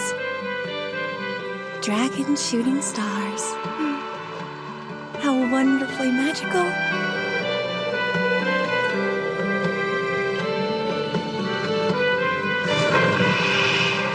So will we be staying in that town below us? That's the port town of Ovnir under the King's rule. I am taking you to a location called Fort Ritter just on the border there. It's a fortress? Oh, is that too much? I can find a room in town where you'll be more comfortable. It's on the border, right? So are there forests and rivers? I'd love to dine outdoors for dinner and breakfast tomorrow if it's possible. Oh, sure. And yes, Ritter is on a river. Are you saying you don't object to staying at a fort? Object? If anything, I'm excited. It's simpler than staying in a town, and it'll be much easier to acquire food for the dragons. Huh, you certainly make a valid point. But their accommodations are no more than a place to sleep. They merely carry field rations. The town may be better. No, I still want to go to this fortress. I'm not worried about food. After all, it's spawning season, so the fish monsters are especially nice and plump. And if we're lucky, perhaps we could even find some monster fruit in the forest. I finally have a chance to find monsters that I've only ever read about in texts and books. I'd love to taste them for myself. I should have known. So fish monsters, eh? Huh? Around this season, the Zanas should appear. Seriously? Sadly, we don't have any Zanas in the Marshall Raid domain. I'd love to see what they taste like if we can catch some. It's possible, but they'd have to be trapped and pulled from the water. Oh, I see. Sounds like it would take a lot of time and effort. Please, there's no need to be sad. At this time of year, overnight should be long enough. We'll set a trap tonight and check it tomorrow in the morning. You would do that for me? Of course, feasting on a fresh-cooked meal is obviously more pleasant than consuming those awful ready-made rations. I look forward to eating breakfast tomorrow. Me too.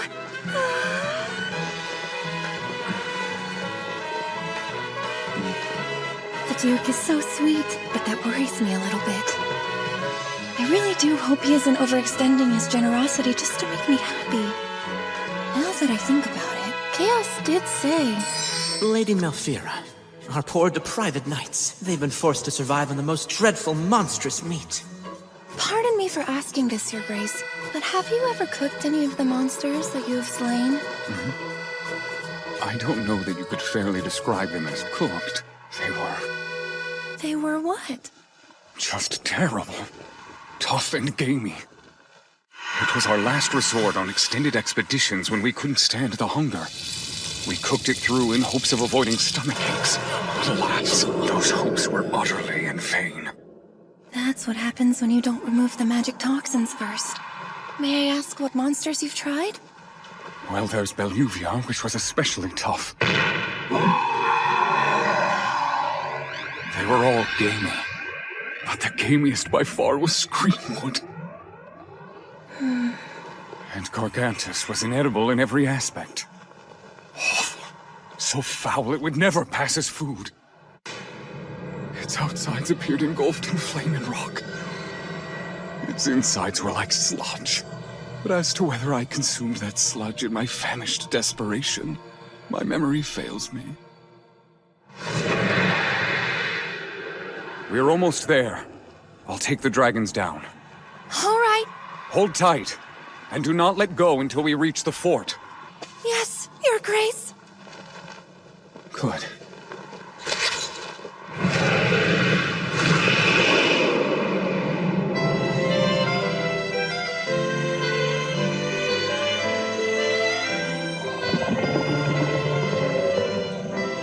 Is this it?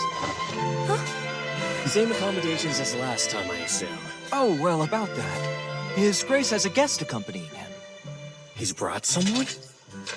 Hold on, he's brought a lady companion! We'll occupy the entire west wing of the fort. Make the arrangements. I'm sorry to say, but we've got nothing fancy to offer here. But I don't require anything fancy. It feels like my presence here is an imposition. Come now.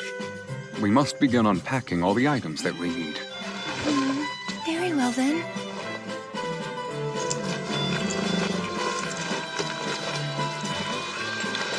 Melfira. You know, if you'd rather stay in town after all, it might yet still be arranged. I was completely out of my mind to think that these would be acceptable lodgings for you. Well, it doesn't bother me one bit. In fact, being here inside this fortress reminds me of my own facility. It was normal for me to fall asleep on the floor there. I'm not sure anyone would call that normal. Besides, I've a valiant man who's looking out for me, so I have nothing to fear.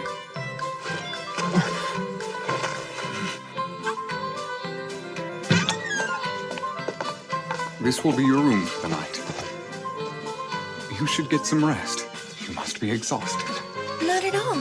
The ride here was actually quite comfortable, and it's all thanks to your magic. What's this? Is something wrong, Melfira? Yes, afraid so. For you see, I know that smell.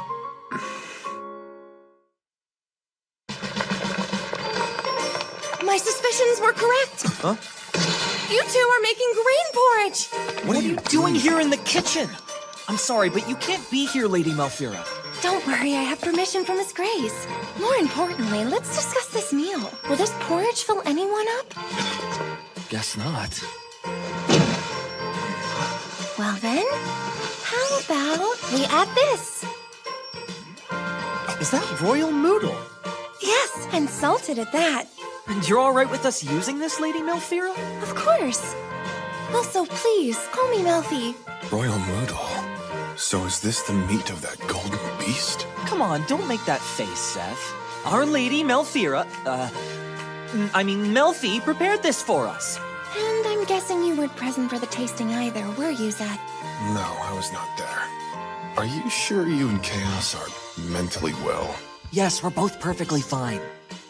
You're in for a real treat here, Zeth. I'll go and cut some for you to try.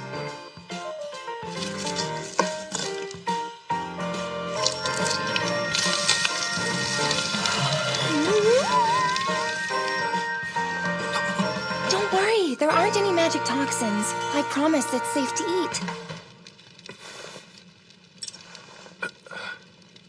If he doesn't want it, I'll gladly take his slice. How about I just give you your own? Are we really gonna eat this? Of course we are. You'll miss out on a lot of good dishes if you remain so picky, Zeth. Here's your portion, Mulin. Enjoy. It looks great. Perfectly salted. Seth, the taste of this meat is phenomenal when eating it fresh, but it's practically irresistible when it's aged too. Royal Moodle's fantastic. Oh, is it now? That's good to hear, Mulin.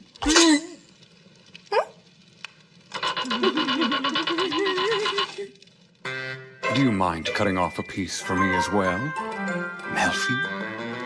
Oh, Your Grace! There isn't any need for you to sulk, Your Grace. I have some meat for you, too. You're wrong. I'm not sulking.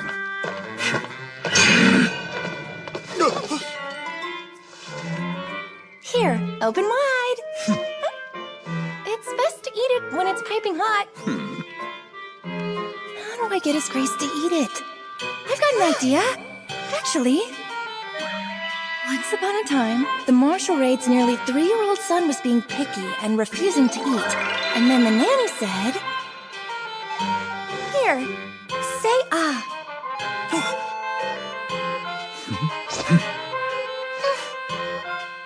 Maybe I'm forgetting something.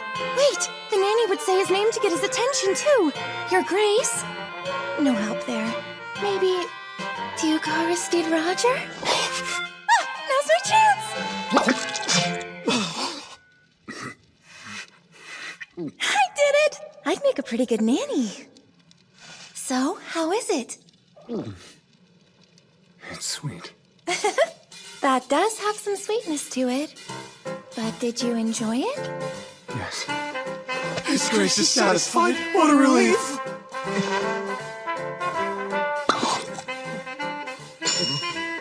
What do you think, Zeth? Wow, it's actually not bad. Glad you like it. Now, how about we get to work on these grains, huh? So, Mulin, Zeth, I need you two to cut this meat into tiny pieces. Right! Oh yes, don't forget to chop these vegetables. Right away! It's so good! Wow, what meat is this? I heard it's Royal Moodle. That golden beast?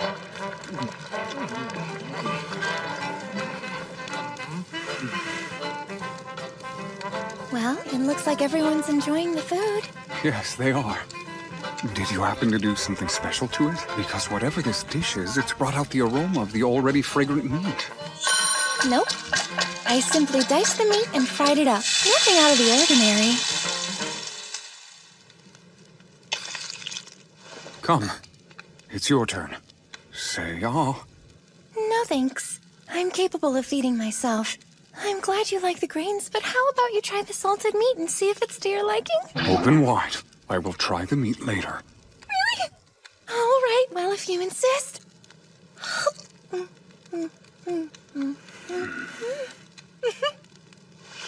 so delicious. But I'll feed myself now. Come. Next bite.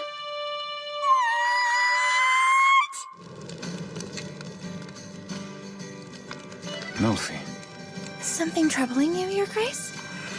I would like something from you. Could you address me less formally? Less formally?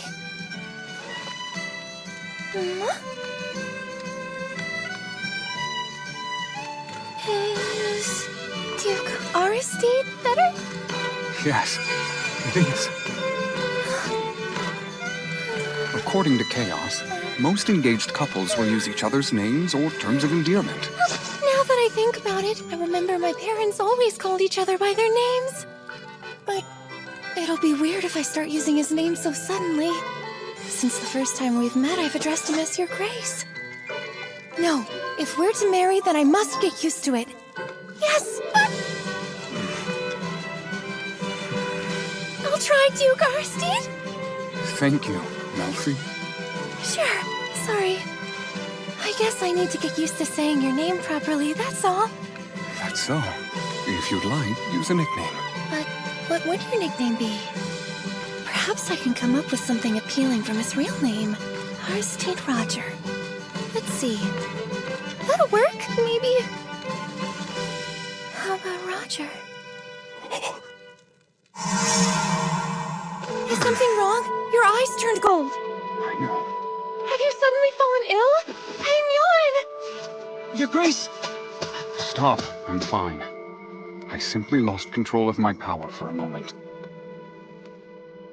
Don't tell me. Could the monster made have caused this? Don't worry, Melfi. It is all right. Really, Mulan? You're sure? His Grace's magic power is strong, and he's capable of stowing away far more than the average person can. So he should fully recover once he releases a portion of it. I promise you I'm fine. Don't worry. Yes, but... Now then, I'll go catch Azanis for tomorrow. Sound good? As a precaution, I'll come along too. I had no idea. The Duke needs to expend more magic power than the average person. But what does that mean? Magical power resides in both monsters and humans. And when it accumulates and materializes in monsters, it produces toxins and drives them mad. But what about humans?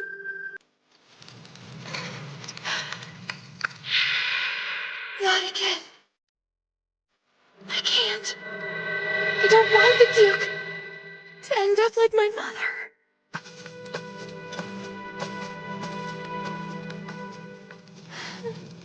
I can't lose him. When are you going to feel better, Mommy? There's no need to cry. I will get better soon, sweetheart. Human bodies aren't like monsters. We're so much more delicate. You see, I was born with strong magic power. And every now and again, Melfi, it runs out of control. Why does it do that, Mommy? I store magic power, but sometimes it's more than I can handle. So I catch high fevers and become bedridden. That means you're in pain, aren't you, Mom? I'll be just fine. There must be something I can do. How can I help you get better? You're always so kind, Melfi. But I'm all right. I'll get better soon. That poor girl.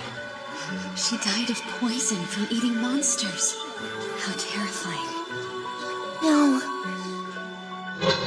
No. They've got it all wrong. That's not what happened at all. My mother's magic circle was incomplete. The magic power she extracted, it was from monsters accumulated in her body. She couldn't break it down and it turned into toxins. Her magic was beautiful.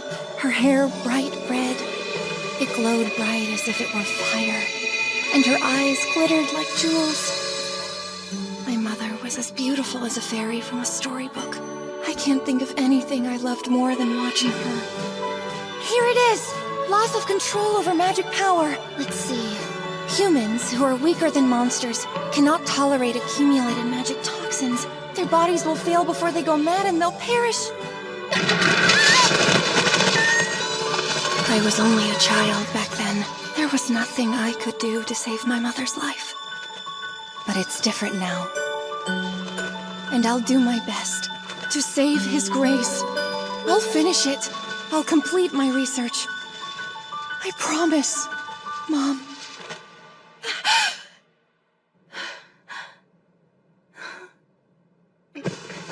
It's morning. Hold on. Isn't this the Duke's coat? But why? Last night I was pacing around my room because I was concerned, and the last thing I remember is... I fell asleep on the floor, which means the Duke found me that way! With drool on my face! Oh, how embarrassing! Your Grace? Melfi, awake already? Feeling better? You don't have a fever? No, I'm perfectly normal. You must have been caught off guard since I hadn't mentioned it. A bit. So the magic in you hasn't materialized? Melfi. Huh? No need to worry. I'm fine. Are you certain? Yes, I'm certain. You see? Feel for yourself. He's so close. My heart is pounding so fast. Wait, that's odd. Your Grace, why does your head feel like ice? Oh, right. I forgot that I had gotten drenched from the river earlier. Why were you drenched? Last night he did mention catching Azanis. That means it's all my fault. He went out on a cold autumn night for me. We have to do something to warm you up fast. I worry you'll be struck with illness if you stay this cold. Well, it's a good thing your hand is warm enough. This is all I need. That's not what I meant! And I brought back your coat, too. Thank you for lending it to me last night. My pleasure, Melfi. And we've caught something that should meet your expectations, too. Would you like to go see it now? I'm more worried about you than Azanis. Very well. Perhaps this will warm me up faster. He's doing it again! Why has he been acting like a spoiled child today?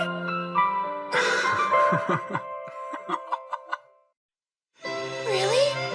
The Azanis you captured is still alive? Yes. It is swimming inside the net as we speak, set to be cooked whenever you are ready. I don't believe it! The sun will be rising soon. I can't go back to sleep now, so I'd like to start if that's all right with you. Of course. That's a way. But you should get some rest while I prepare the Azanis. You haven't gotten a wink of sleep since you caught it for me. Yes, well, that may be true, but my need for you exceeds my need for sleep. Your hair is wonderfully soft. That is flattering, but I am quite dirty.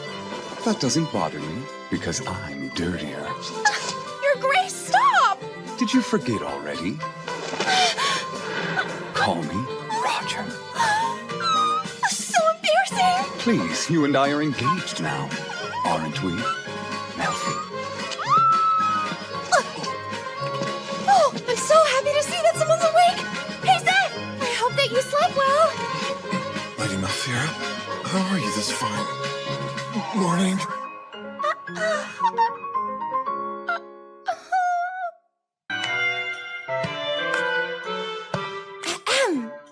All right, I believe everybody is present now. So who is ready to see what Azanis tastes like? I am. I can't wait to eat it. But it'll take some time.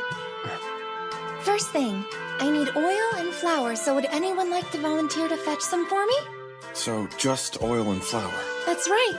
We're using these items to batter and fry the Azanis. In that case, I'll volunteer. Thank you so much, Seth. Well, let's get started, shall we? Sorry to make you wait. Ready to proceed? All set.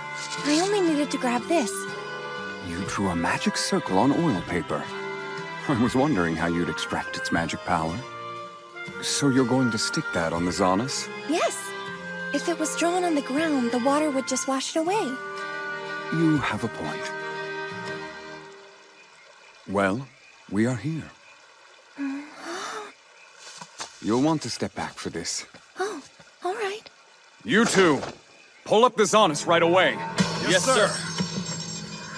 And be on your guard. It may be a fish, but it's still a monster and a dangerous one.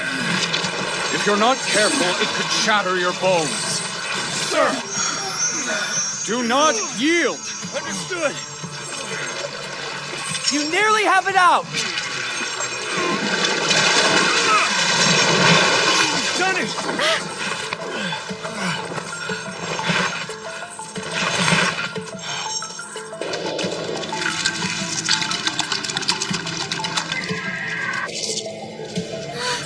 Azanis! In the flesh! It's like 20 times my size! Your Grace, this surpasses my expectations! It has everything you'd expect of a monster fish! This one has lived for 7 or 8 years, and its spawning seasons are aggressive right now. I've seen them many times in my books back at home, but that doesn't compare to the real thing!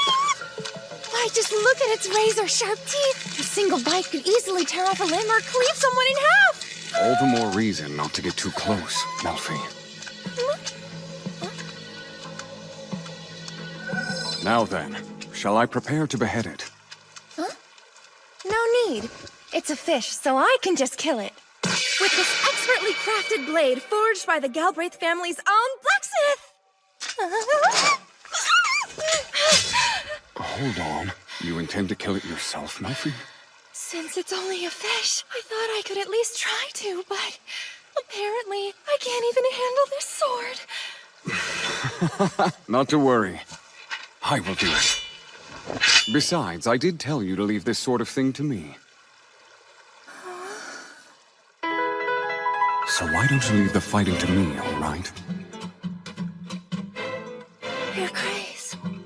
Melfi, I've never killed monster fish before. It's my first. Will you tell me how? All right. The first thing we need to do is obstruct its vision. Why? I hear fish tend to stop moving when they're shrouded in darkness. We'll cover its eye with this. Be careful. Right.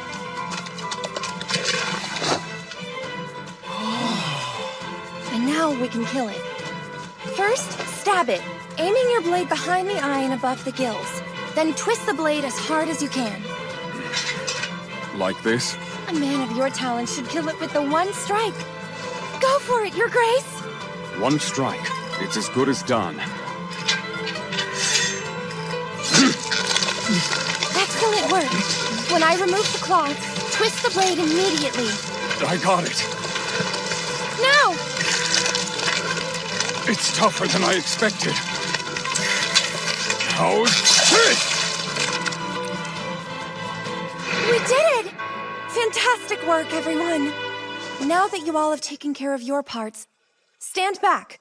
Time for me to take care of mine.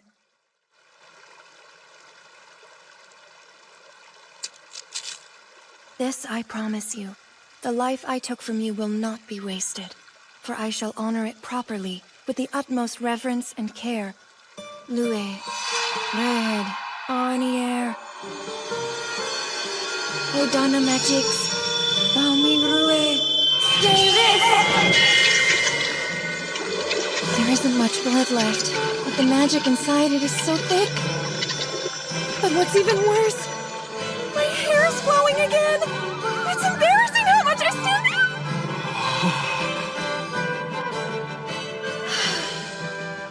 Can you take this? I must finish preparing the Zanas for the next step.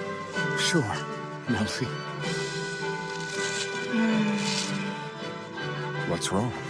After measuring its magical power, it seemed like the best course of action was removing the head, organs, and scales. But Your Grace! You can't behead every monster that crosses my path. Wouldn't you agree that it'd be better if you just teach me how to do it? Again, we've discussed this. I am happy to help out, Melfi. In my lifetime, I've beheaded so many monsters I couldn't even count them. But I'll admit I've never been this eager to do so. Cooking monsters with you is always such a pleasurable experience. Well, that's great to hear. Because I have a lot of fun cooking with you and the others, too. Is that so? Back at home, I did everything myself. From cooking to my own research. After that's done... But I'm preparing a Zanas with a handful of knights and hunters, and I never imagined it would be this much fun. All right, now let's chop off the head and remove the scales from its skin. Yeah!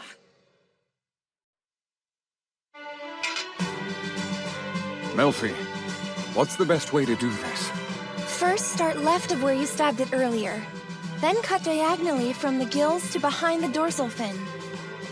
Such an angle could prove to be a challenge. However...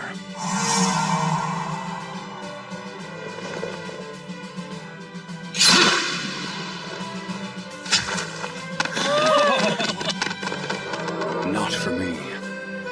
He always handles a blade with such great skill. Just take a look at this cut, Mulin. It's clean and the meat is still totally intact, too. Yes, I know! I must say, even as a man, I feel no shame at being enamored by his skill. Also, his efficient movements. Calling them divine is an understatement. And what is going on over here? Ah! We were talking about you. Mulin and I were discussing how captivated we are by your sword skills. Me? Oh, I see. His Grace is blushing again. It's so cute when his face gets all red. But if I mention it, there's a chance he might start sulking. So I'll just keep it to myself.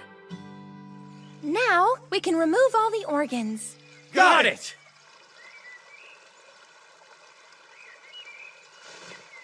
Now, Your Grace, the head and organs aren't edible, so we should dispose of them somehow. Right. How about using this? That's fire magic. Killing monsters is a difficult task, but no one ever thinks of disposing the carcasses. His Grace's power is able to do just that. What a brilliant idea. Ah, Your Grace, Lady Malfira, welcome back. This is a little big for use in the fortress kitchen. So, if we want to cook, we must do it outside. That's fine with me. Cleaning up after frying is a lot of work, so outdoors is the right choice.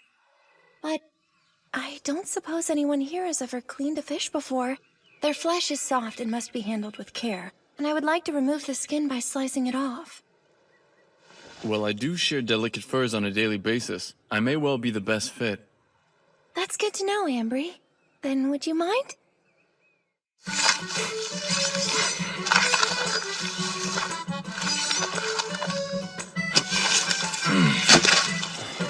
I believe that should do well enough.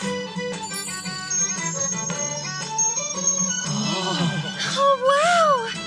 There isn't a shred of its meat left on the skin. You've really done a fantastic job. Perfect! So this is what the Galbraith Knights are capable of, huh? However, it almost seems wrong to take something you so beautifully butchered and chop it up. To me, it feels like a waste, don't you think? Not I. They are meant to be eaten. But how can we? Battered and fried sounds pretty good to me. We'll eat our fill to restore our energy for the upcoming journey. Agreed. Then I guess I should get started. Thanks, guys. I'm counting on all of you. Yeah! They've nearly reached optimal temperature. There are 2 stages. One pot will be cooler, while the other will be extremely hot. I see. Tell me, Melfi, what can I do to assist you? Huh? You want to help out? Well, you can watch the hotter pot for me. Just be very careful not to burn yourself. Yes, you can count on me. Since we don't have eggs for batter, this should work too. Dissolve spices mixed with flour and then pour them into water. After that, we'll take all the pieces of the Xanis we've prepared and dip them into the mixture. Then we'll start frying them in the cooler pot. But let's start with one for now. Oh. Once it's golden brown, that means it's finished.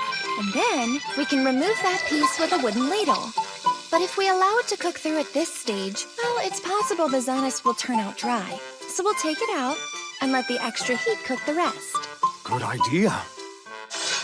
Then to finish, we'll briefly fry it in the high-temperature pot. That's the quickest way to burn off any remaining moisture in the batter, leaving the meat with a crisp exterior and juicy interior. Now, the fried Xanis is ready to be eaten.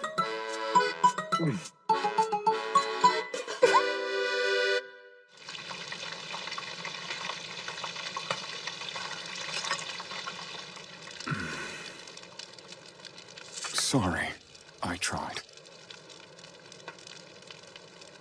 Not to worry, I wasn't expecting you to get it perfect on your first try. It seems you've burned off a little too much moisture, but still, they're not inedible. Are you sure? Of course I'm sure. In fact, if it's not too much trouble, Your Grace, would you mind feeding me a piece from your batch? But why? These are failures, Melfi. Well, I don't think that's true. They look just as good. But as you can see, my hands are really sticky. Poison test! And Your Grace, they look pretty hot, so would you please blow on it for me? Sure, all right.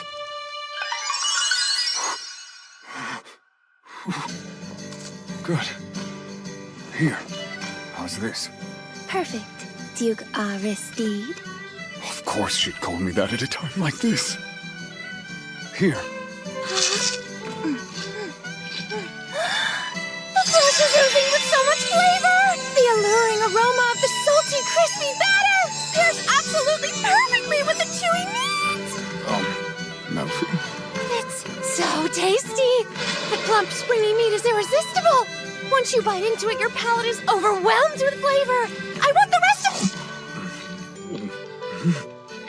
Yes, you're right. It's great. There's the piece I bit from! Oh, he ate my half-eaten food! But, Your Grace, that piece was... You're right. It's springy and chewy, just like you mentioned. I wouldn't mind adding a bit more salt, however. Shall we try one of these successful pieces? I should check it for poison first. So, how does it taste? Here, try one. This piece has a fluffy texture! The meat is so tender and it flakes apart as I'm chewing! It's light even! I could eat these forever! It's hard to choose between them. I know. I want to eat both the tender and the flavorful ones. Perhaps we should just make them both? And let all the others choose for themselves. Mulin, try some. With pleasure! He's right. It was a good idea to let everyone eat their preference. We have plenty of Zanas, and the crispier version could be taken into the field. And we're done! Your Grace, thank you for all your help. Come now. No need to thank me. You've been on your feet for some time now. You must be weary. I'm all right. Besides, the time flew by since you were here with me. It's fun cooking with you. I see. I'm pleased to know that you had fun. Are they taking the food inside? That's right. I asked the fort chef to prepare bread and vegetables, too. Everything's being set up inside the Great Hall. Off you go, Your Grace! An appetizing breakfast awaits you! Yes, I know. But... Hey, Mulin! Could you kindly escort His Grace there? And prepare the finest meal for the man of the hour, please? I'll see that it gets done. Unhand me! Everyone is inside waiting for you, and no one will touch their food until you come along, Your Grace.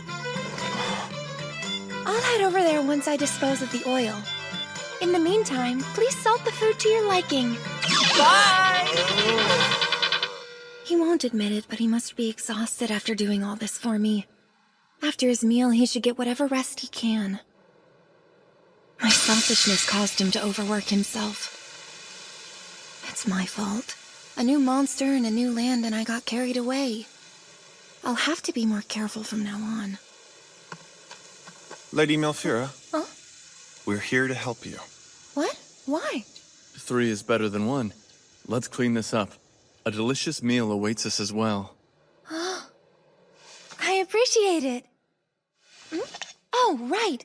Ambry, Zeth, would you like to try some? Is this Zanas as well? Fairly plump. Also, what is this liquid here? Is it some sort of oil? It's belly meat. I didn't serve it with the other dishes. It's not fit for frying, but it's still good. I'm up to try it.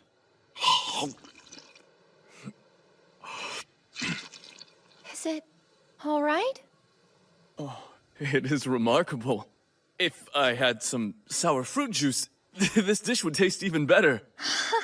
We requested that fruit be present for breakfast, too. So you just might find some there. Seriously? They're serving fruit, too? Then we need to hurry. We must get to the Great Hall before all the fruit is gone. A moment ago, I told myself I needed to be more careful. But when food's in the picture, I act like this. I'm a failure as a human being. But I'm still... I've been waiting for this. Finally, it's time to eat. Yes! I'll be more careful. Starting tomorrow.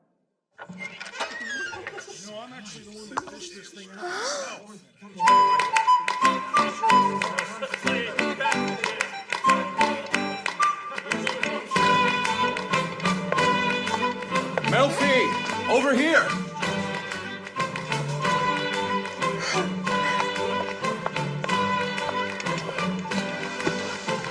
After this, we will be back in the air. And we should arrive in Galbraith not long before nightfall. Eat plenty just in case. Sure. You make sure you get your fill as well, all right? Oh, I will.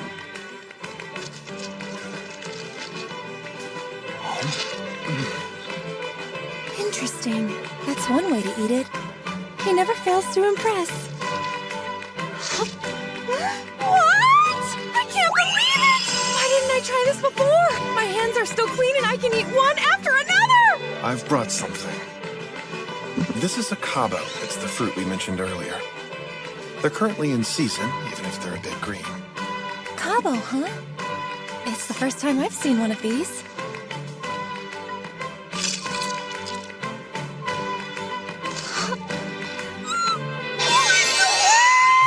That sharp, refreshing sour bite cuts the rich fat, making it easy to eat! This combination is ideal to use for tired digestive systems or small appetites! It's that good, I take it? Well, do you usually enjoy sour flavors, Your Grace? Occasionally. In drinks. I've never tasted a dish with sour flavor before.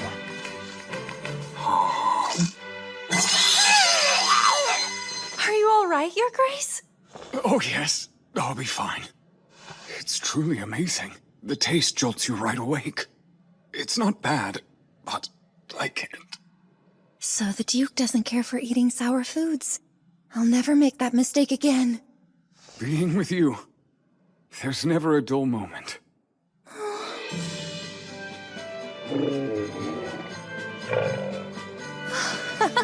Ambry and I made everyone sandwiches so we could eat without stopping.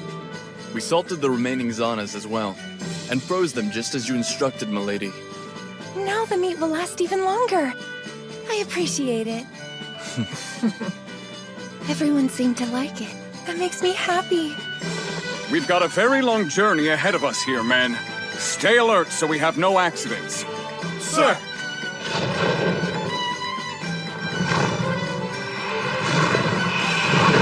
And now, Galbraith. Your Grace, I can't wait. This is so exciting. We're getting closer to Galbraith. A whole new land for me to explore. Tired?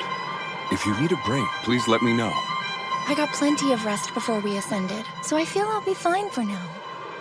I'm much more concerned about your state. You didn't sleep at all last night. Not to worry. I've brought these along with me. Isn't that the Cabo from this morning? I thought that fruit didn't suit your palate. It's not for taste, but to keep me awake. Is he serious? It won't replace the perks of proper rest. You need to sleep. Let me ride with Mule and herself for a while. No, absolutely not. Besides, 'twas only a little joke. I brought these along because I knew just how much you liked them. What? For me? That's so sweet of you. Melfi. You need never rely on any other man but me.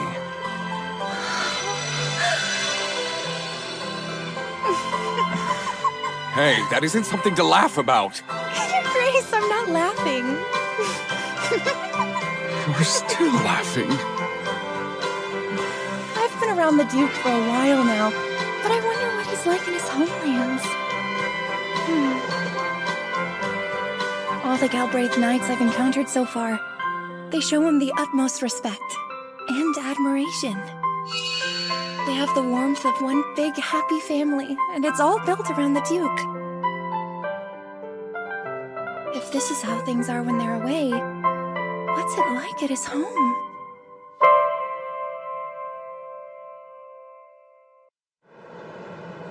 About Galbraith, what does it look like there? Is it overflowing with a lot of cities? At one point, we had about 30, but 17 years ago, they began to dwindle.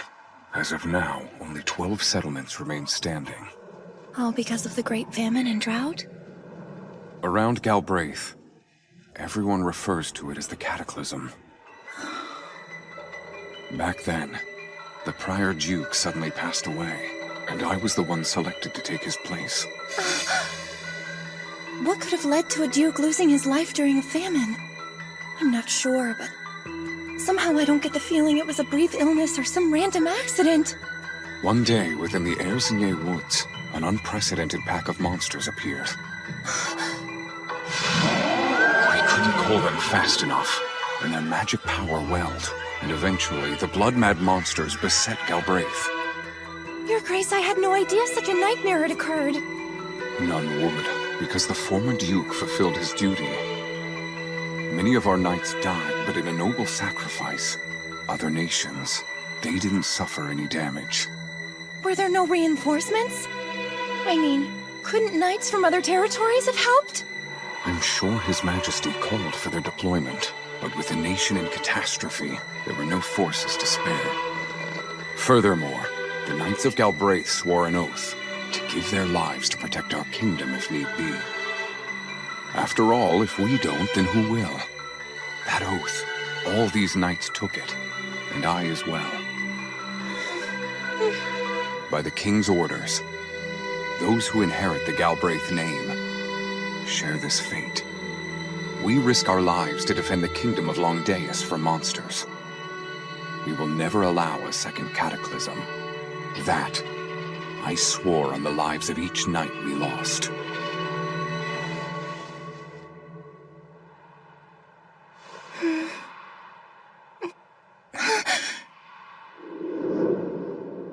Hold on.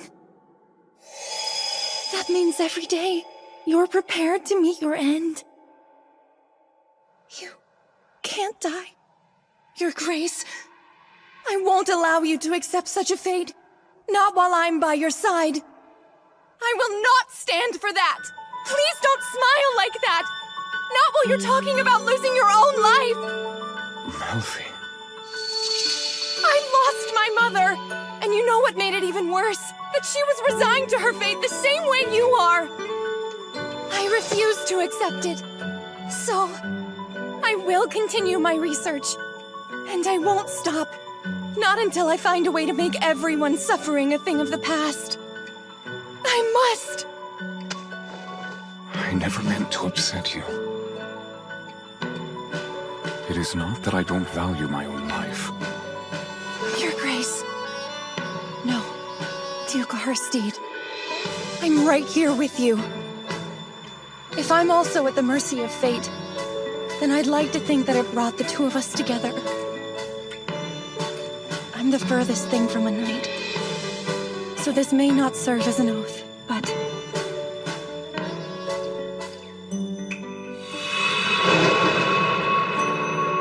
Please.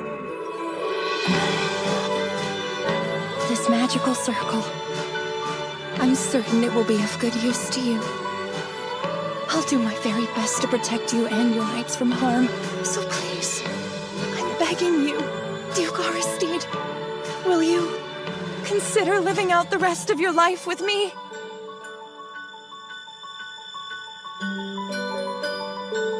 Live my life with you? Oh, but I can't expose you to more danger than I already have. I am going to protect you. And I want to protect you too! I'm aware that my methods are far different from yours, but our goal's the same. That's to keep each other safe. Her gaze is so earnest. Melfi. Don't say it's impossible either, because I will do everything in my power to protect you! I won't forgive myself if anything bad ever happens to you. These words of yours fill me with delight. However, I still find myself struggling over how to react to them. Please don't cry. I'm not crying. I never intended to cause you any sadness, but I've always believed this fate was a matter of course. You're telling me that your death was a matter of course to you? Melfi, it's merely an old story, but shall I share it? If I'll learn more about you, no matter how little, then there's nothing I'd like more than to hear it. How curious. I'm overcome with the desire to know more of what she thinks of me. We are newly engaged, and yet I find myself seized with fear of disappointing her. How pathetic.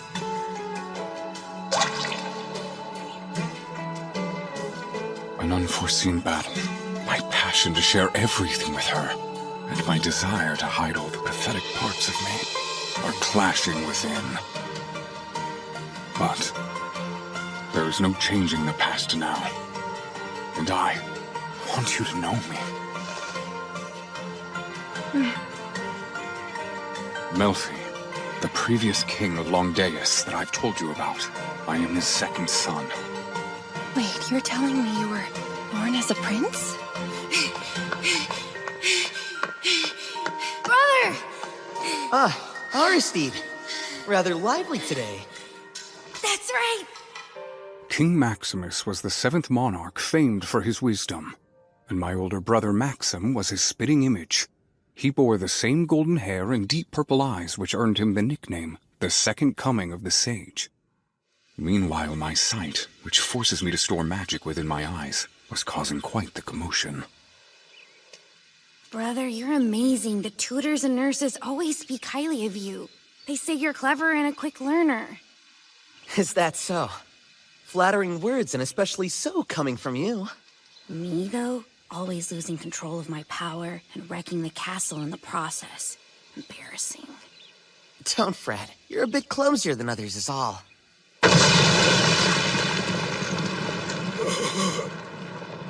Again? How many times have I told you to be careful when using your power? Prince? Someone fetch the doctor! The prince lost control again and has a fever! Your Grace! How scary! And how fortunate it is that you had recovered. A fever like that, had it persisted, it could have killed you! There it is. Same concern you showed yesterday. Melfi, I do understand your worry over me. Because you lost your mother in a similar manner, didn't you? Should I bring it up?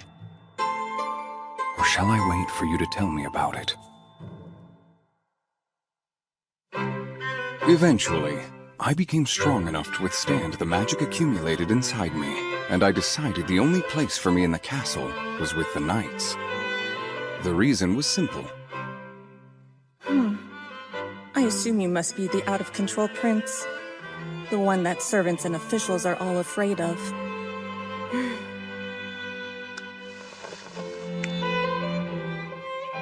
Though he was critical of me from the moment we met, Chaos was the first knight to ever pledge his loyalty to me. He could have pursued a life in the Royal Guard as his father had done long ago, but he chose to remain loyal and followed me to Galbraith. Thanks for telling me your story. Do you feel cold? No. I'm quite warm, in fact. I see. Would you care to go on? No, the rest of the story isn't so pleasant. The events of 17 years ago, right? Although, wouldn't that information be considered a national secret? The king has approved our engagement, which means there are no limitations on what I'm allowed to share with you. Then I'm a very lucky girl. I would like to be honest with you. I'm a bit surprised because I never intended to marry anyone. But I quickly changed my mind the moment I met you, Melfi. 17 years ago, my father wanted to prevent a succession dispute. Therefore, he appointed me the next Duke of Galbraith, subject of my older brother, who would inherit the throne. At that time, the kingdom was in a horrid state due to the drought and famine that gripped the domain. The nobles were uneasy and on the brink of rebelling, so we had no other choice. But other nobles proposed more extreme measures, namely making me the crown prince and sending me to attack other nations. They wanted to further expand our territory by conquest, under me, the magically powerful prince with the sight. Soon after, internal conflict broke out between the pro- and anti-war factions. Chaos's father was dragged in, and sadly, he fell. I despise all this fighting over food and water. As do I, and I hear Galbraith's monsters are attacking too. What is this nation doing?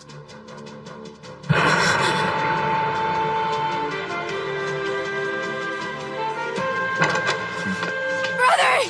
Hey, brother! Slow down, Aristide. Why are you in such a rush? Sorry, I ran here. I had to come and tell you. Brother, I'll take the Galbraith name. So now you can become our next king. Please just promise we'll never let something like this happen again!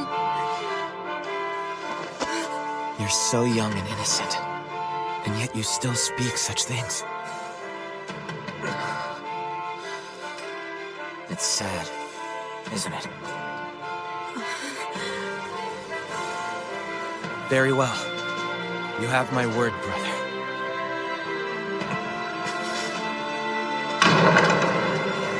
Due to ongoing public concerns, His Majesty has abdicated the throne. I'm to be his successor. And I swear to you, our suffering will come to an end! And so, my brother became king, while I chose the path of a knight. Your Majesty, the fighting of monsters, while quite important, cannot be my knight's only purpose here. Can we not offer them something more? You've got a point. All right. After 5 years of service, they will become eligible to join the Royal Guard. So how does that sound to you? It sounds like we'll be seeing an increase in our forces. Also, regarding the monsters we have hunted, we are hoping we can make use of them. Simply disposing of them would be a waste when you consider the rare materials that can be derived from them. Such as horns, claws, leather and hides, too. We're requesting that the Crown buy whatever might prove to be usable. Buy monster parts? I see. Very well. And we'll pay handsomely depending on their quality. Your Majesty, we thank you. Chaos and I knew it only worked out because the king and I are brothers, but we were pleased no less. That's what happened. Indeed. It's a wonderful system, Your Grace. I mean, it works out perfectly. Different kinds of monsters live in Galbraith, and you have many knights strong enough to exterminate them. Perhaps you are right. That may be the reason we continue to hunt them. To protect our kingdom from another cataclysm. However, if one should strike, then I'll uphold my oath and give my life to stop it. I swear. That's such a foolish thing to say. Instead of giving your life, let's find a way to prevent it. Prevent it? Is that even possible? The monsters keep increasing in number, and you can't hunt them all by yourself. Agreed, but someone must do it. Would you really sacrifice yourself, Duke Arsteed? I don't want that. Absolutely not.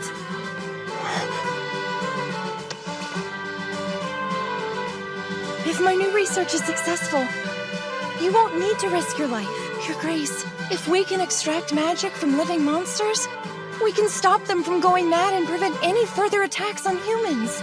Then you can live a long, fulfilling life here with me.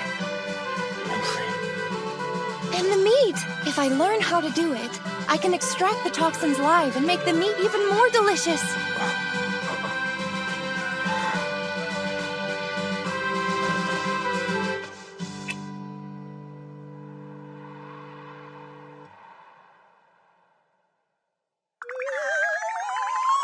Goodness gracious, Duke Arsteed! Your lips touched my forehead just now! Not for pretend, but for really. Well, after hearing you speak so passionately about me, I just couldn't restrain myself. Hey! Stop! I'm being serious here! How can I live my life without you, Malfira? I'm thankful our paths crossed that day. Stop teasing me or I'm gonna blush! Take a look. Do you see that? We're almost there. In just a moment, we'll be in Galbraith. We're flying right above the Erzinier Woods now.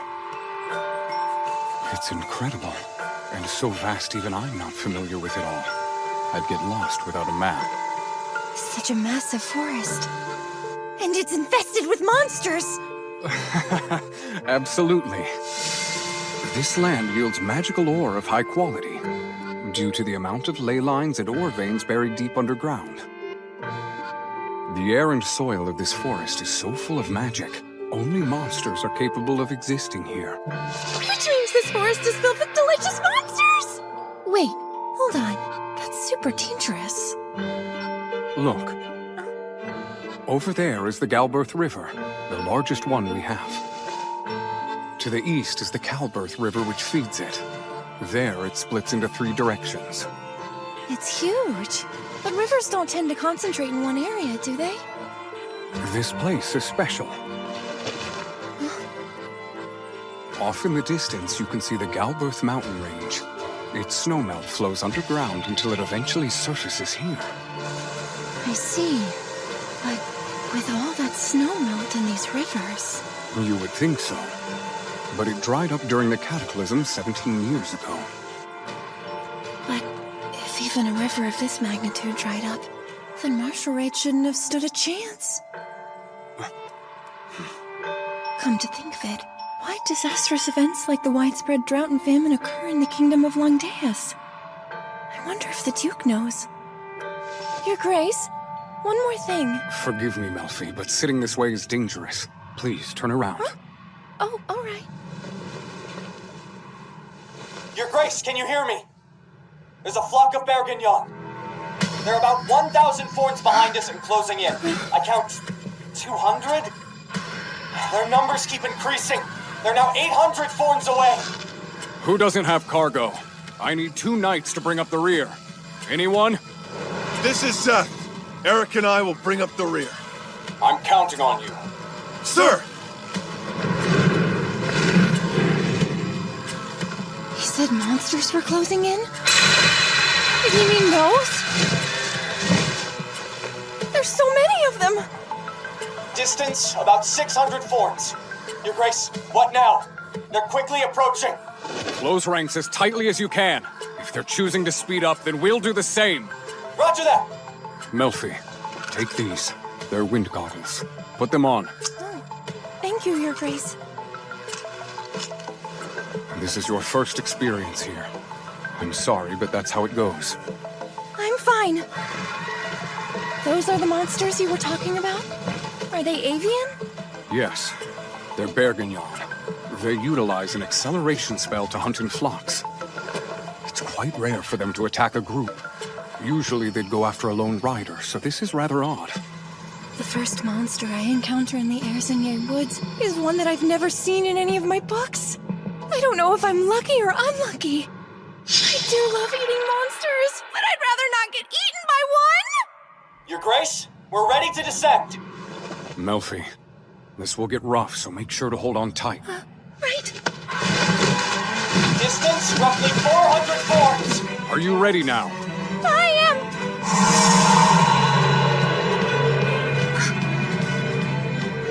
All right, let's go! This is acceleration magic? So incredible! The ground? We're going to crash! Your Grace, we're ready to descend. Melfi, this will get rough, so make sure to hold on tight. Right. Distance, roughly 400 Forns. Are you ready now? I am!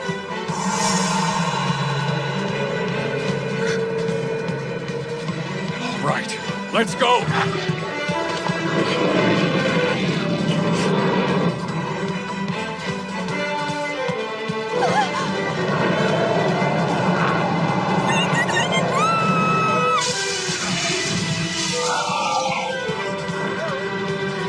It's only a matter of time before we end up screaming. I have to think about something else. I know! These Bergignon creatures are clearly carnivores. Could they produce tasty juices?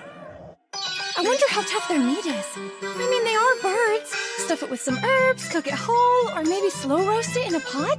Or maybe batter and fry it to perfection. I bet they'd taste delicious if I added a bit of salt. But they're probably thinking the same about us, minus the salt, of course. Come on, just... Grace, the Bergignon are still in pursuit. You're persistent. Seth, I'll bring up the rear. Perhaps not. Change of plans. We shall drive them off. Sir!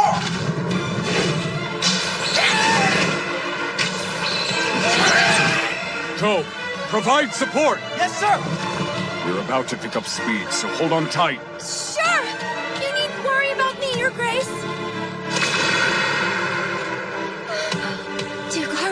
magic power is welling.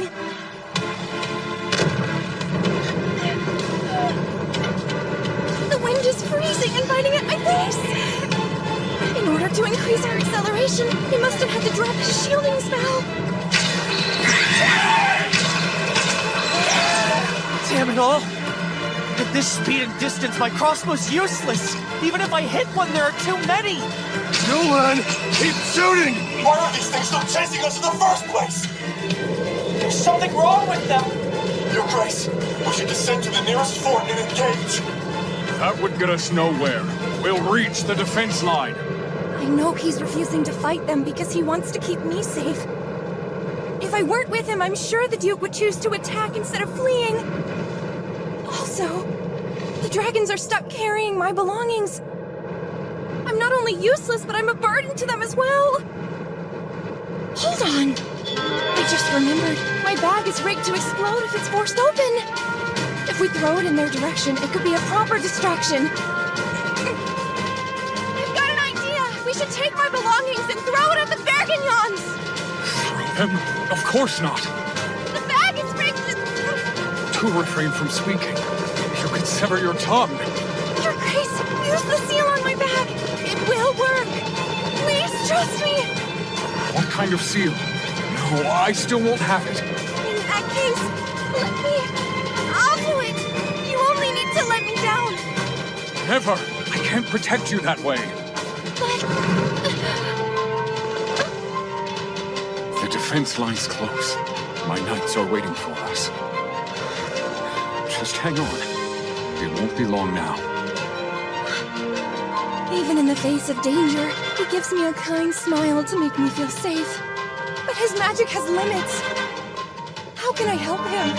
There must be something. Come on, think, Melfira. How do we get out of this? They're moving so fast it's impossible to pin my paper-based magic circles on them.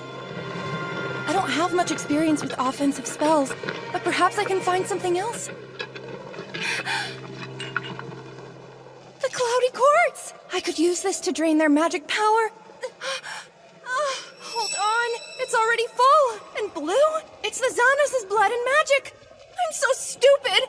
I can't absorb anything with this. It could create a weapon capable of destroying nations. It's useless. It can't generate the force we need to stop them. There are too many monsters already. So this flask won't be enough. Wait, the fire spell the Duke showed me. What if we use that? It would do some damage, and conserve magic power as well. Let's see. Here we go! Your Grace! They're close! We must do something before it's too late! If this keeps up... Fire and flame. Not fire, something bigger. A conflagration or a blaze. Anything that could cause a good explosion. Alright, I'll just write down every ancient spell that comes to mind. And turn them into a magic circle. Finally, I'll add the Duke's name and... Don't go blank on me now! It's Aristide. Aristide... Why can't I remember? This is the wrong time to forget my fiancé's full name! I'm so stupid! I am sorry. Please tell me your name again. Oh, my name? What comes after Aristide? So my full name is Aristide Roger du Galbraith. Why are you asking? What do you use for casting? Is it Aristide Roger? That's correct. Why ask? Spells are strong on their own, but are more stable and accurate with the caster's name. We could take out the entire flock at once. All right, it's done. Your Grace, blood's much better, but your saliva will do just fine. Please, light the flask! And hurry, we don't have much time! Come on! Oh, is this from the Xanos? That's right. I went and wrote every ancient spell I could think of upon it. For them to activate, you need to throw it.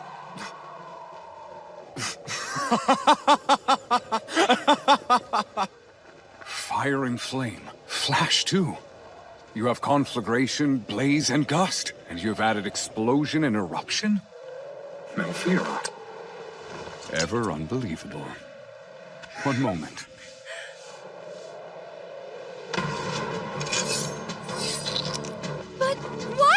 Grace!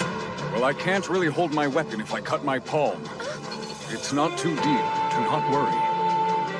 I am in your debt, Melfi.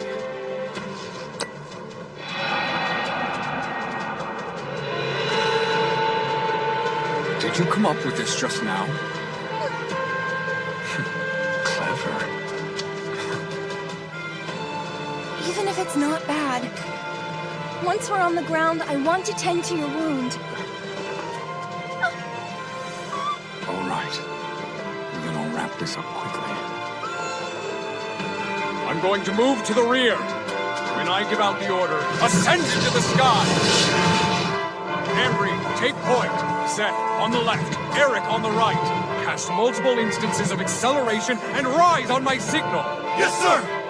Mulin, hold your position. I'll come to you. Sir!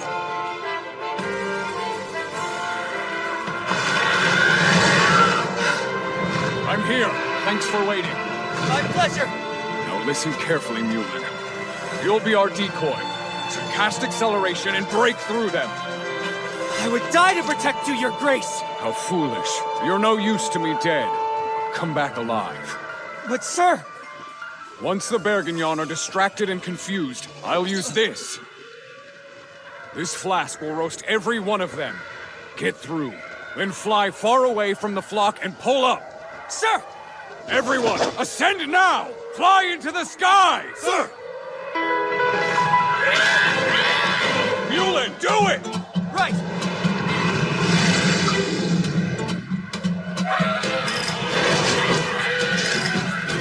At last, it's time to strike back. You frightened Melfi, fatigued my dragons. For that, each one of you creatures will pay with your very lives!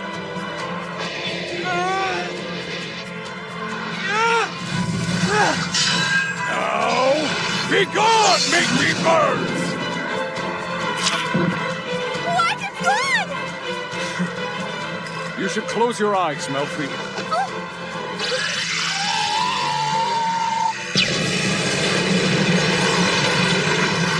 It's intense. It's only just begun. Every spell you recorded into the magic circle is about to activate. Wait, every? All at once? Your Grace, please say that you're joking! Somehow, you always exceed my expectations. Take heart. I know you'll do just fine in Galbraith. I'm starting to think this was a bad idea! You are a treasure. Constructing a magic circle under these circumstances is extraordinary. Relax. This will be our little secret, Malfira.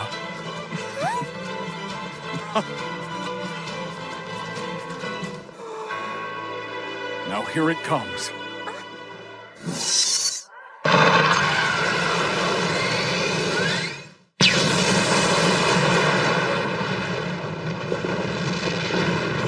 Oh my, talk about overkill. Blown to smithereens. Your Grace! That was quite a spectacle you created! I'm glad you're safe! Excellent work. Thanks, but that was a close one, huh? By the way, that explosion...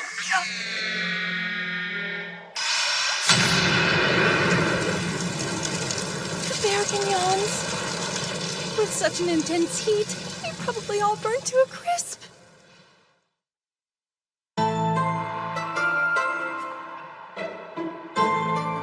Is something wrong? Melfi? Oh, I'm fine. Well, perhaps a little shaken up. Your Grace, I can't believe I did that. What do you mean? It was your quick thinking that saved us. I know, but I never thought that would happen. All this time, I've been focused on tasting every monster meat I could get my hands on. But not once did I consider the pure magic energy that I've been extracting as a byproduct. The Duke was right.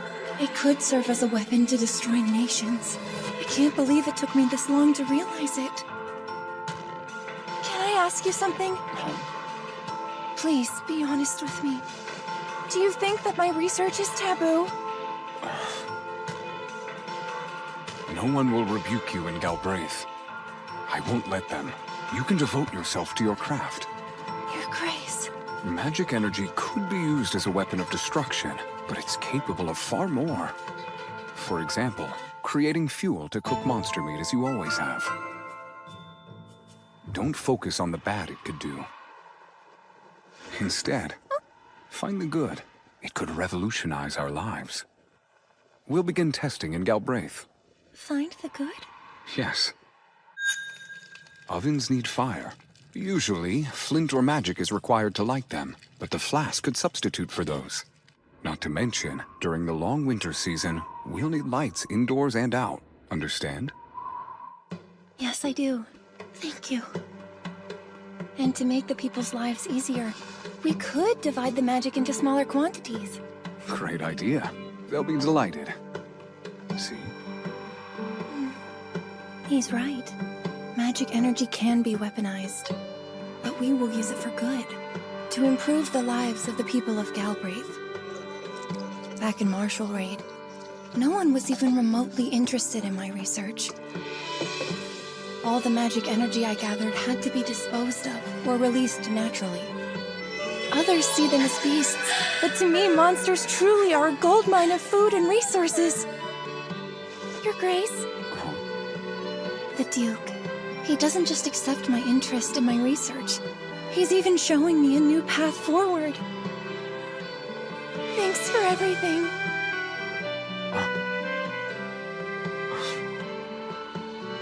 Don't thank me. It was because of your genius plan that we escaped without any injuries. I should be thanking you. Me? Oh, please. I mean, a spell's power depends on its caster. That malformed magic circle needed to be activated. Only you could have done it. Let's just say it was the product of our teamwork. My fiancé truly possesses such tremendous skill. I can make it smaller next time. That said, I can do without it next time. Hold on. You can make them smaller? A good idea. Perhaps you and I can finally go monster hunting together. Perhaps you and I can finally go monster hunting together. Finally go monster hunting together. Together.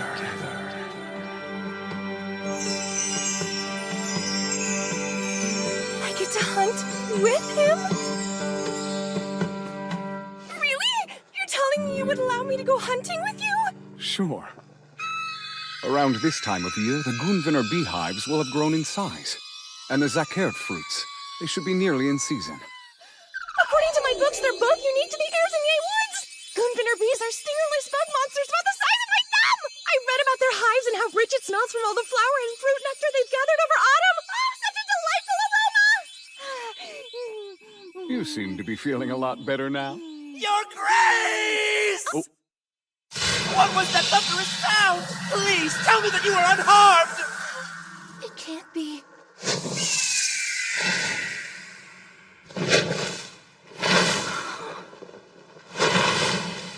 is! It's a blaze eagle! Oh, what a beautiful creature! You took your time, Chaos. I have been operating at top speed!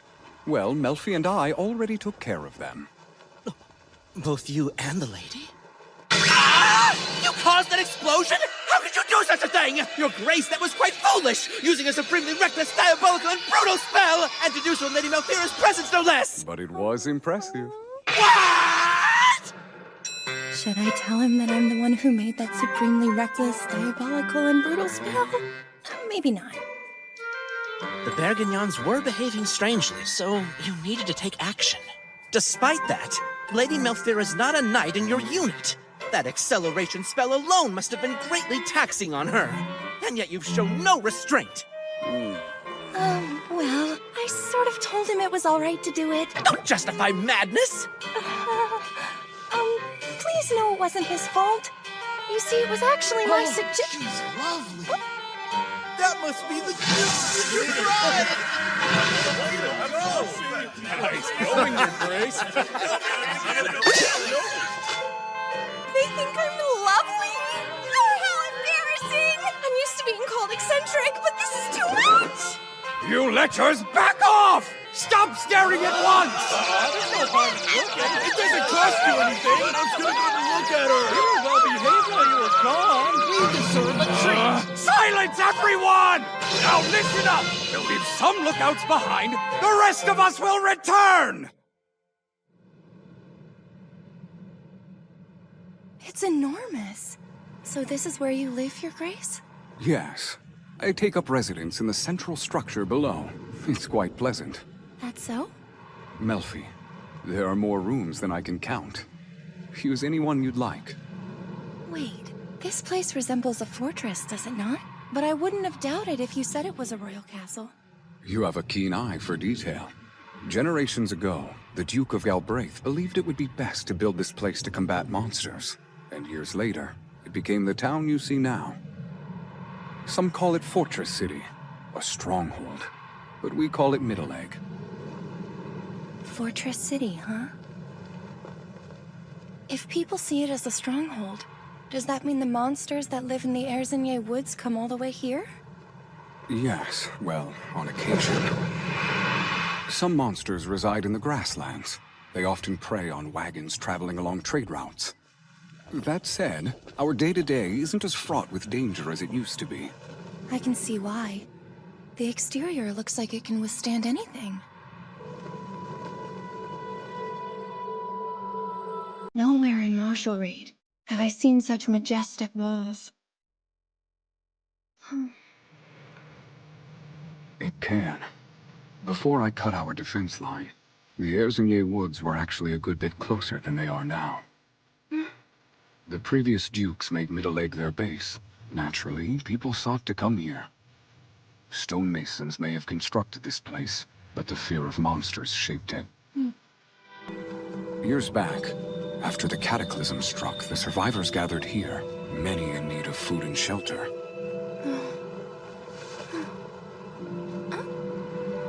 Were those marks left by magic? It looks like much of the ground has been scorched. The Duke probably used his own magic to secure their territory, protecting everyone inside the walls. I told you, it is not as bad as it was before. There's nothing to worry about. Your Grace! That was quite the trip. The both of you must be exhausted. We're glad you're all right. Yes, thanks to all of you. Prepare to land. Mueller, have them open the West Military Gate. I'm on it.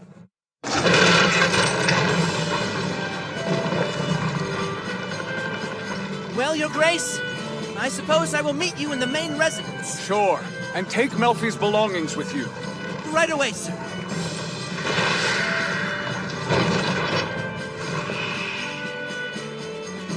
Seeing as a magic barrier is currently active in the sky above us, we'll enter from below. You have a magic barrier? That's right. It consumes a vast quantity of magic energy, so it can't be sustained continuously. They must have received word about the Bergignons. Is there a possibility that they'll come and attack again? Not sure, to be honest. But it's far better to remain on the safe side. Look, we're finally here.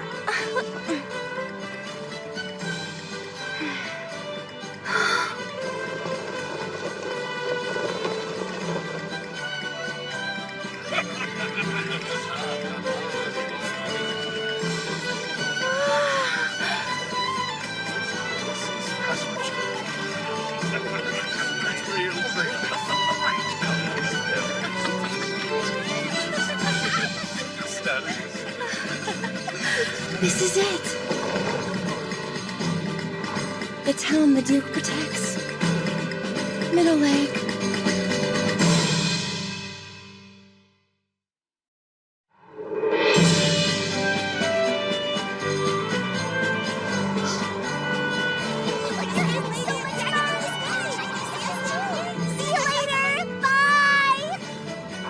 There are farms past the fortress walls? We also care for and breed livestock. I couldn't tell from a distance. I half expected it to be just another fortress. But seeing it up close, it's quite a lively city.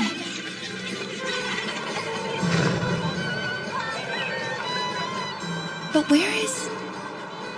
If I may ask you, here in Galbraith, is there anywhere dedicated to practicing animism? I'm afraid not. There are few, if any, animists within our lands. That's so? However, consuming monsters is still widely shunned. People's beliefs don't really enter into the matter. I see. So then even here people are resistant to the idea. Fear not. Perhaps my knights can change their minds. Oh. Among the Knights of Galbraith, eating monster meat is not an unfamiliar experience. Admittedly, there may be those who remember it in a negative light. Some might go so far to say it was traumatizing for them. A new city with new monsters. A whole variety of them that I've yet to see for myself. Some that even make the Duke shudder. I can't wait to see how they taste!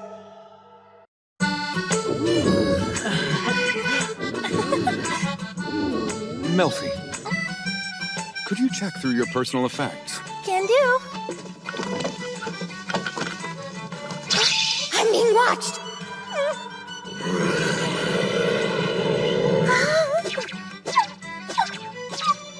Wait! It's the dragon who's staring at me? No, guess not. It is looking at something, though. The salted royal noodle I prepared! I see. You'd like to eat some of that, wouldn't you, boy? Your Grace, I'd like to make a request. What is it? Well, your dragon appears to be hungry. It's staring at the royal noodle like it wants a bite. How about we share a little with it? It's hungry. Well, this seems like an awfully fancy meal to serve up as dragon food.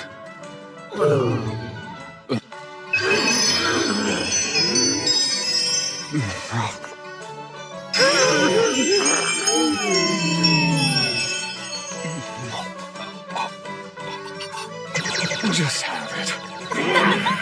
The Duke's dragon, the only creature more gluttonous than the Duke himself. Why couldn't he have shared some royal noodle with us? Welcome, Melfi. This is my castle.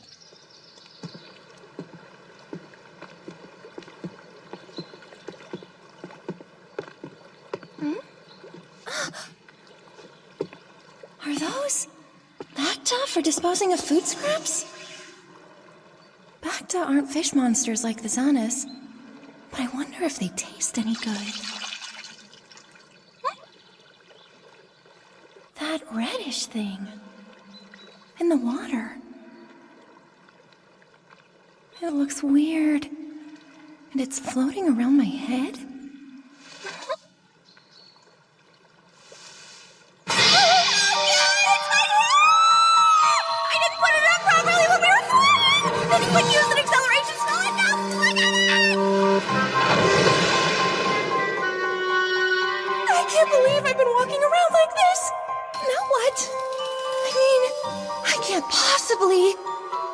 Here she is, everyone. Nice to meet ya! I am Melfira Marshall Raid!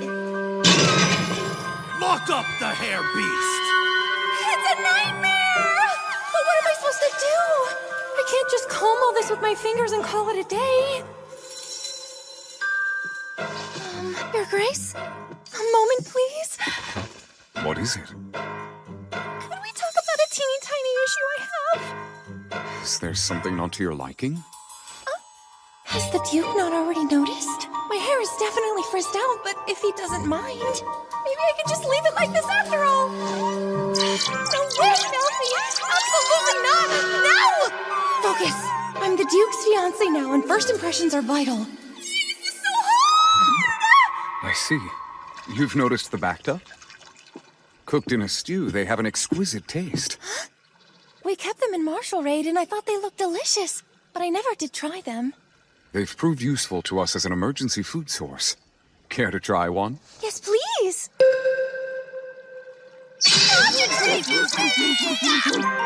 Oh, but first, there's something else I'd like to discuss with you, if I may. Would you mind if before we go meet everybody, I could make myself more presentable? I'd prefer not to appear impolite is all. Might I please borrow a nearby room to change and prepare myself? Your Grace? Are you all right? No. Forgive me, Melfi. It's totally all right, Your Grace! It's disgraceful how inconsiderate I've been to let this happen. Even after all of Chaos's endless lectures on proper manners. Hey, Mulin! Emergency here! I'm at your service. The Duke's really getting worked up over this. Summon the Blanche Corps right away! The Blanche Corps? Your Grace? Call Lillian or Sabrina or Natalie. Any of them will do. Right now! Yes! On it, Your Grace!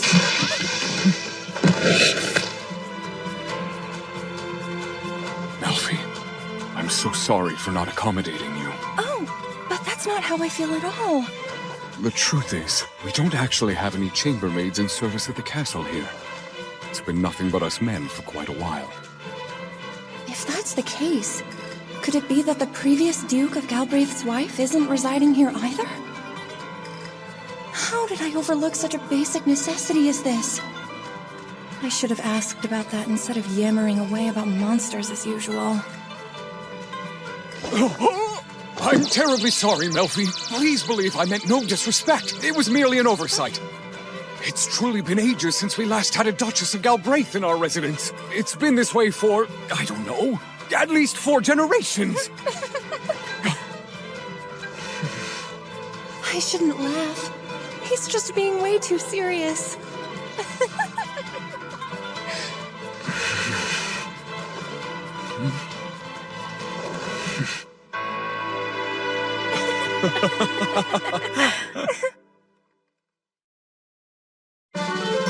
These women represent the Blanche Corps I mentioned earlier. Melfira's word is to be followed the same as mine. Am I understood? Yes, sir! My name is Blanche Lucible. It is truly a pleasure, my princess. Is this real life? This strong and tall lady is a knight and she's calling me princess? You've got it all wrong, Captain. If I recall correctly, weren't we going to call her Madam instead of Princess? But that's so matronly. For such an elegant and beautiful young lady as she, Princess is far more fitting, wouldn't you say? I agree, 10,000%. We definitely should address her as Princess. Feel free to call me Melfira. Please guide me as I find my bearings. I hope you'll teach me the customs of this fine castle. Then it shall be so, Princess Melfira. I'm Natalie Charles, Vice Captain of the Blanche Corps Knights. And I'm the daughter of Baronet Santil, Lillian. Princess, do not hesitate to call upon us. It's nice to meet you all. Blanche. Melfira's just returned from her first flight and wishes to recuperate. Ensure she's well taken care of. She's in good hands, Your Grace. Also, one question, please. I was wondering when I'll be meeting everyone else, as I'm very much looking forward to it. And I as well. Perhaps dinner would be ideal for your debut. Yes, Your Grace. Then please excuse me as I get ready. Great. I'll have Chaos visit when it's time.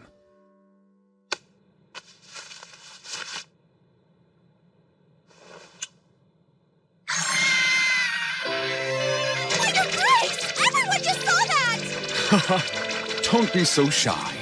My room is right next to yours. Come over and see me if you're unsure about anything. My Lady Melfira, right this way. Oh, right. Hey, Duke, I wonder what Chaos might think if he saw the way you were behaving just now. Huh? Are you spying on me for him or something? You're gonna be in trouble when I tell Chaos! Oh, stop this, Mulin! You can have a treat before dinner! The Duke is having way too much fun embarrassing me and watching my face turn red.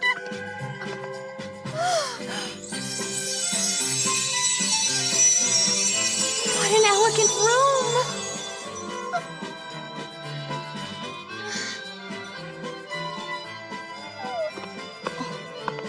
Something wrong, my lady? It's just, well... You see, Captain Blanche, my shoes are a little dirty. And I'd hate to stain this lush and lovely carpet by walking on it. Oh, yes, but of course. Well then, let's fix that.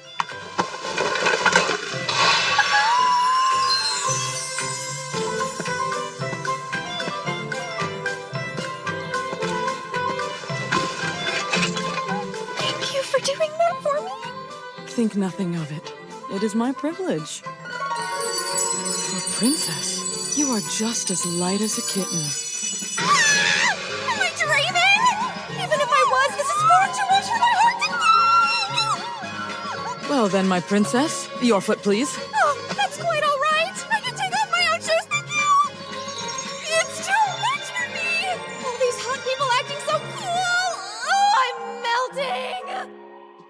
My princess, are you partial to any confections by chance? Well, really, it's too kind of you to do all this for one guest. I appreciate the thought, but I don't want to take up any more of your precious time. I'm fine on my own. We cannot allow that. We are the Blanchecourt Knights, and we've been granted the special privilege of serving as your personal guard. We are to be your lady's sword and shield. It's an honor. I'm asking you, please let us serve.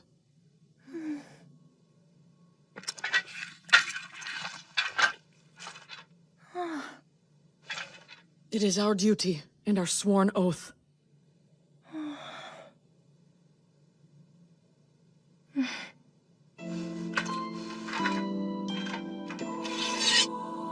Her sword is beautiful. And this seal.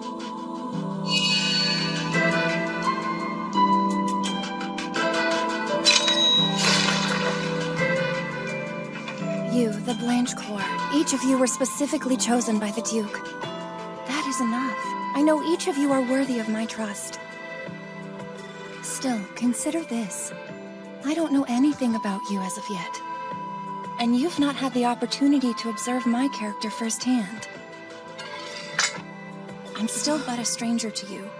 Your sword is your life, so it can't be given out lightly. Please, keep it for now.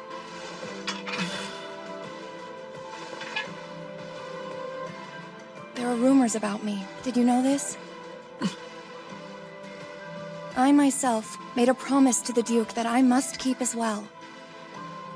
During our journey, I had come to understand what it is I need to do here in Galbraith.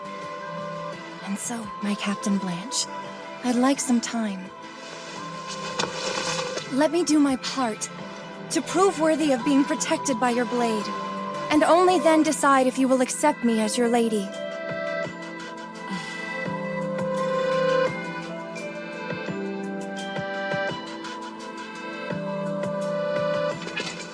Very well then, Lady Malfira. We shall await you, and we will do everything we can to become worthy of you. Knights you can someday count on. Thank you so very much, Captain Blanche. Pardon me. Captain Blanche? So that sword you wield, was it perchance forged by the same smith who made the Dukes? Those engravings are marvelous! That's correct. There's a smithy right here in Middleegg that forges our blades. If it's all right, I would like to have a blade of my own made for me then. So, what do you say then? Captain Blanche, can you introduce me to this smithy if it's not too much trouble? I didn't expect...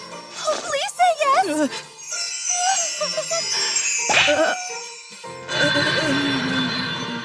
At least tell me his name or how one could go about contacting him.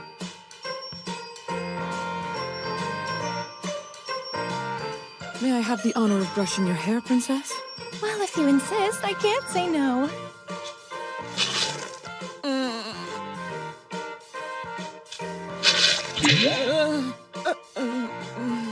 Oh my, Princess. I'm afraid this task may go beyond what I am capable of. It's nothing to do with you at all. It's entirely my fault. Hey, wait! Don't give up! Princess? Actually, could we try to maybe make my hair more big and fluffy instead? Big and fluffy? It's just, I get the impression that His Grace might appreciate my hair more when it's on the fluffier side of styles. Is that so? That is what pleases the Duke? Why, of course! Looks like this is a critical mission for me. Critical mission? This is a trial that cannot be run away from. I'll tame these tangles for you, my dear princess. You will have fluffy hair. I'm sorry to make a knight of your pedigree do this. Please forgive me. There's nothing to be sorry for, Princess. I used to brush my daughter's hair every night, back when she was a little girl. That's why you're so good at this. Indeed. Her daughter? Captain Blanche is married and has a kid? Mom? With a child and everything? That's right. I have a son and a daughter at home. Double duty?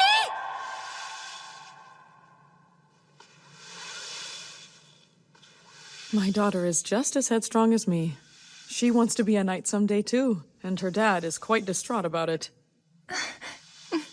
Well, I think Lady Knights are wonderful people. I'm definitely proud. I love being a Knight of Galbraith and serving my people.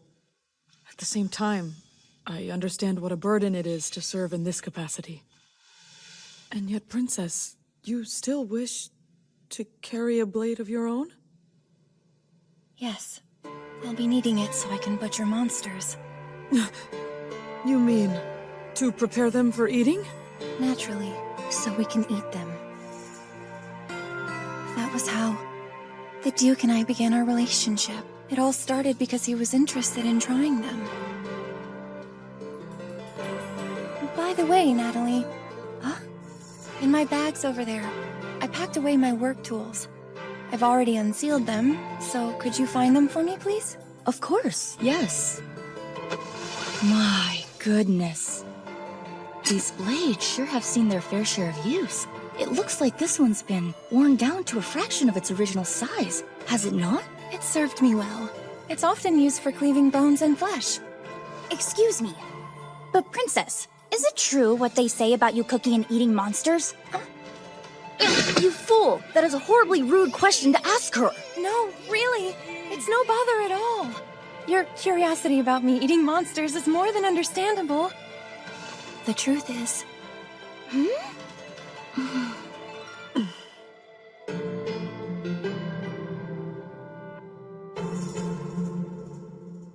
And that's it. That's the story of why I cook and eat monsters. Amazing! So that's what it's like then. Nobody will let me try any. Everyone acts like something terrible will happen. They treat me like a kid and I'm not allowed to go on expeditions. That's enough, Lillian! I'd be happy to request permission from the Duke. If he allows, how does it sound if I serve you some royal noodle and zanis? Princess! Thank you so much! Monsters are delicious, are they not? I'm terribly sorry about her. That will be all, Lillian. You are dismissed. But I... Lillian! Pardon me, Princess. Lillian, one moment. What age are you now? I just turned 15 this year. So by the standards of Galbraith, are you considered to be an adult then? Not yet. Not until I'm 17. But still, I've already been granted the role of a knight. A job for an adult. She's a teenager, all right. But I understand her well. Hey, Lillian? Yes? How about you try some monster meat with me and see how delicious it is for yourself? Huh? Captain Blanche and Natalie, you two now. Won't you please join us? Anyone have a specific monster you want to try? A beast, a fish, or a plant, maybe? Oh! Mud monsters have a satisfyingly unique taste! Oh, shall we try? I have one, Princess! Great! Shout it, Lillian! It's been a dream of mine for some time now to try the fruit of a screamwood. Whoa! Screamwood, you say? The Duke mentioned it tasted super sour, but Captain Mullen said... Screamwood has a taste that's very rich, sweet, and juicy all at once. I'd wager it's the most delicious fruit I have ever eaten. Yep! So, he then fell ill and was bedridden with a nasty stomachache and high fever shortly thereafter. Even after all that, he still said Screamwood was better than a luxurious nectar.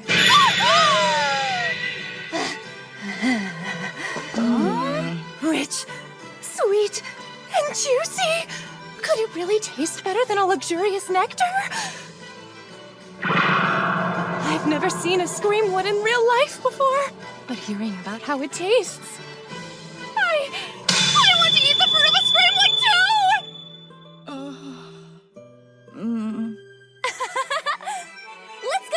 them! Let's do it! We will, Princess!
Yes. The Blaze Eagle Corps may have found something. Therefore, I must be prepared to depart. I understand. Is something wrong? It's nothing, Your Grace. Just that your tear chamber and Lady Malfira's CL chamber are connected by an interior door. So does that not make you nervous? I've no ill intent. No, of course not, but still. Also, did you lay eyes on the bird that was leading the flock? Bergignons do typically hunt in flocks, but rarely give chase with such ferocity. When you gave me the order to act as a decoy and charge through, one didn't break course. It was large. That must have been their leader. A mere bird who didn't fear a glacial dragon. Mulan, do you suppose it had gone mad? That's most likely.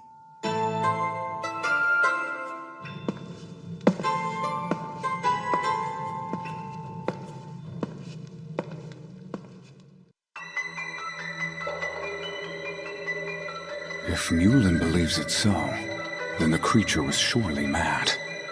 And when I activated the flask containing the spells, it didn't hesitate to swallow such tremendous magic power.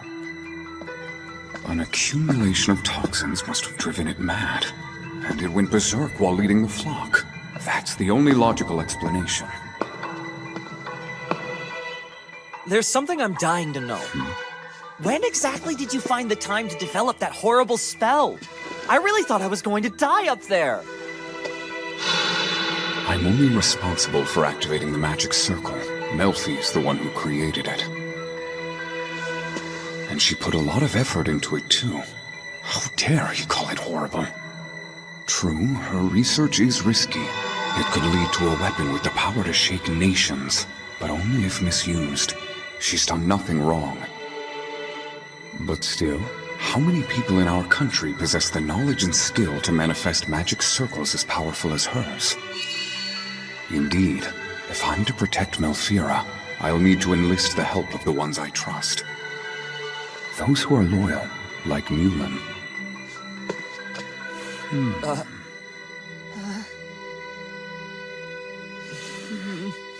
All right. I would actually like to discuss something with you in regard to that horrible spell. Huh?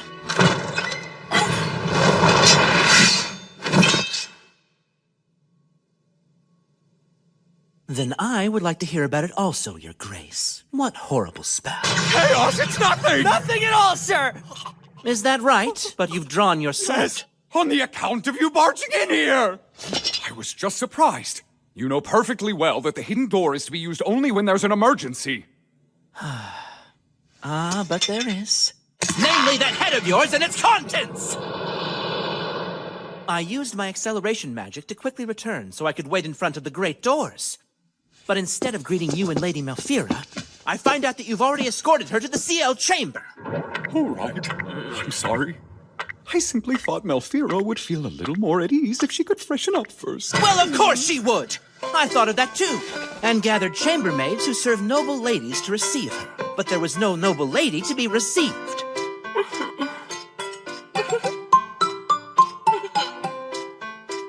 Wait, my sister? Now then, hopefully at the very least I may trust that your grace didn't leave Lady Malfira alone in the CL chamber. When it comes to battle, you have a keen mind like no other. But you must realize by now that you know absolutely nothing about this sort of thing, your grace. You've gotten carried away.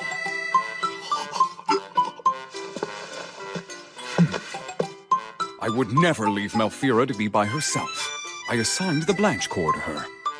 The Blanche Corps, you say? They were to serve as her personal bodyguards in any case. No harm in having them meet right now, as opposed to later. Ah, well, I suppose that's not a terrible idea. I must apologize for keeping you waiting.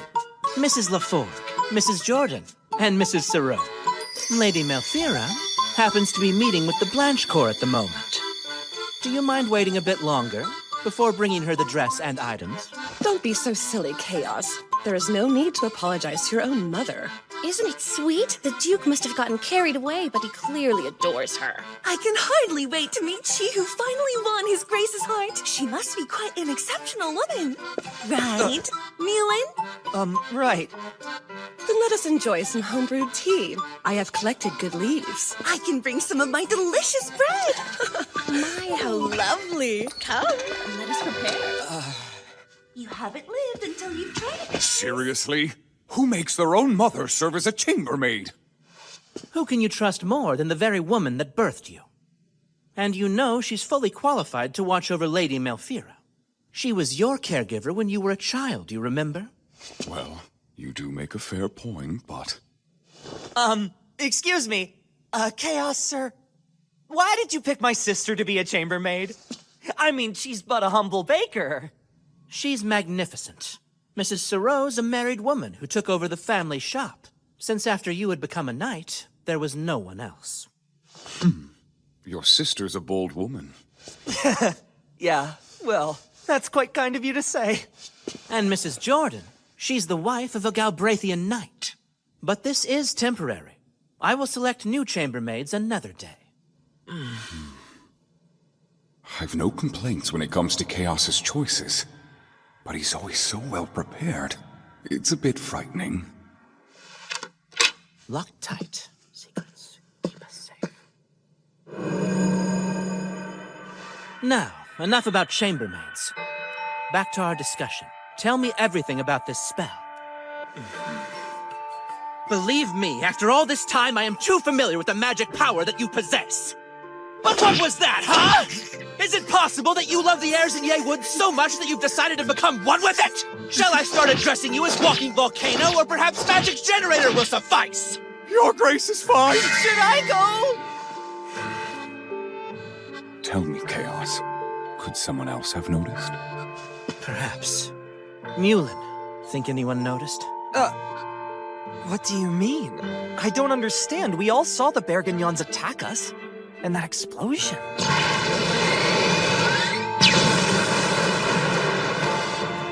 Well, if you didn't pick up on it, maybe no one else did either. Mulin. Malfira is the one who constructed that spell. Wait, Lady Malfira? So that horrific... sorry, I meant... that unbelievable spell was... It was her. Melfi used the remaining magic power of the Zanas. Huh? But only out of desperation to save me. You're talking about the Zanas we ate for breakfast? Yes. Malfira had a plan to escape the Bergignons. She scribed every spell that came to mind on that flask, then gave it to me. I'm only responsible for activating it. Hold on, this is far too much to process. So is Lady Malfira a genius or something? That's right. A true genius. Huh? I understand Mulin's bewilderment. After all, in this day and age, Most spells we're familiar with are streamlined and simplified incantations. But it wasn't always so. Ancient spells were said to be wisdom bestowed by the spirits. Such magic is obsolete, hardly ever studied by anyone anymore, fading each day. But she's mostly self-taught, and managed to draw that impressive magic circle. What else would you call such a person but a genius? Chaos. You're taking good care of her research materials, correct? Yes, Your Grace.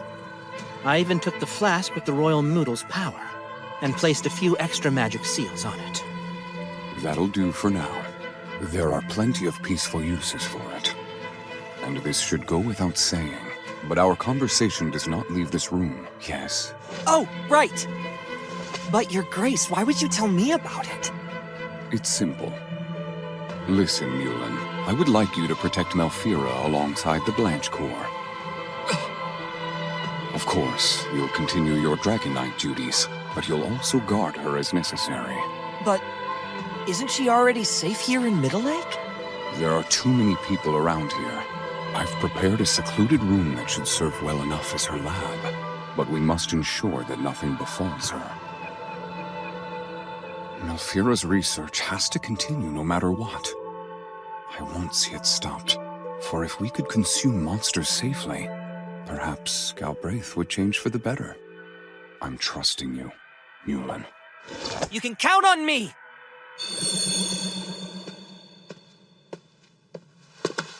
I'll have to discuss this with Malfira as well.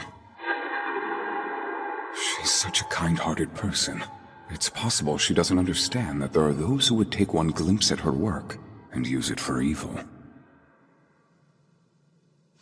But it's all right, because I'll be here to protect her. There is one other matter.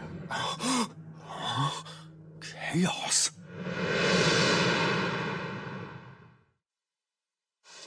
In my absence.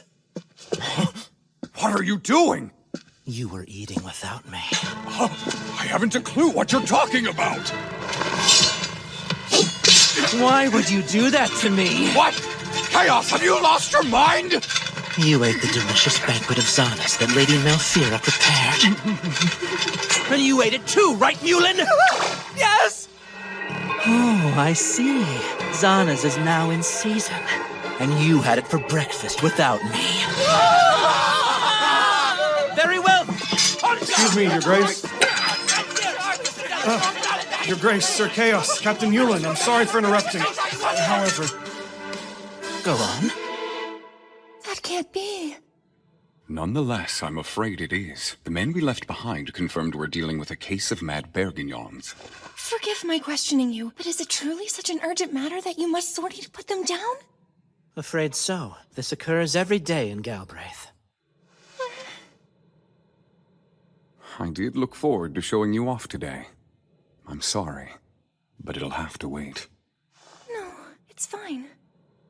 Your Grace, how can I be of help to you? Is there anything I can do? Remain here where you'll be safe. I wish I could stay with you, but the mad birds could attack at any moment. I shall return. I'll take care of them quickly, so don't worry. Your Grace, please be careful. Not so fast, Melfi. You know what you're supposed to call me. Seriously? Duke Aristide, why do you love to embarrass me, especially in front of all these people? Just go take care of the monsters and come back soon! I wasn't trying to embarrass you, my love. Oh, now you want to flatter me? Melfi, what's the best a duchess may give to her duke? She may provide comfort. Oh yes, and appreciation. Don't be cross with me. I find nothing more comforting than witnessing my fiancé's cute side. So give me some grace.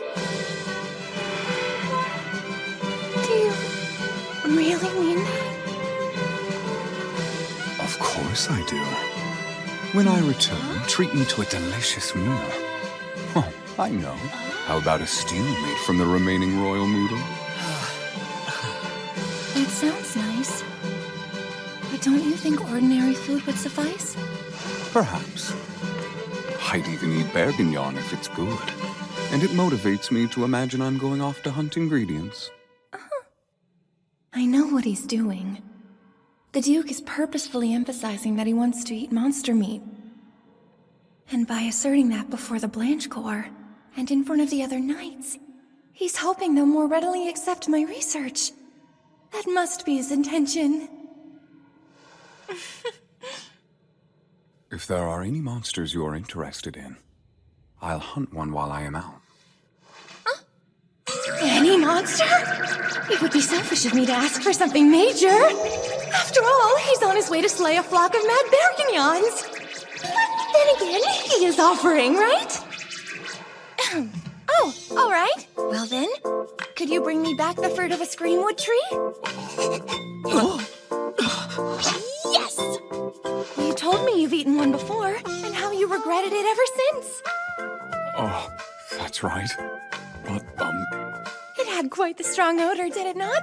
But apparently Dragon Knight Mulin back there thought it tasted sweeter than nectar. Isn't that right? Huh? How did you know that? Wait, did someone tell you? Sorry, but that's a little secret. So tell us, are you positive what you ate was the fruit of a screamwood tree, Mulin? Yes. Its color was black. Perhaps that means it was a bit overripe, but its fragrance was pleasant and sweet. I remember taking one bite and a delicious happiness filled my whole mouth. But I got carried away. I ate so many that cleansing water was ineffective and I was met with a terrible fate. They both ate the same fruit. So how could they have ended up having such different experiences? I'm curious to find out. So, you know, the screamwood isn't the priority here. I mean, I'd be grateful if you could find some to bring back, but your safe return comes first. I know. And understood. I'll find some fruit and bring it back. Well, let's get there before sundown.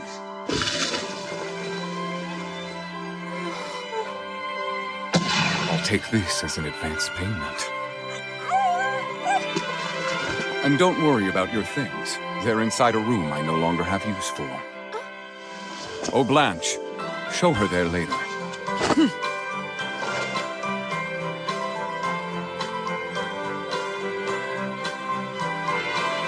Your Grace, Duke Aristide, please be careful.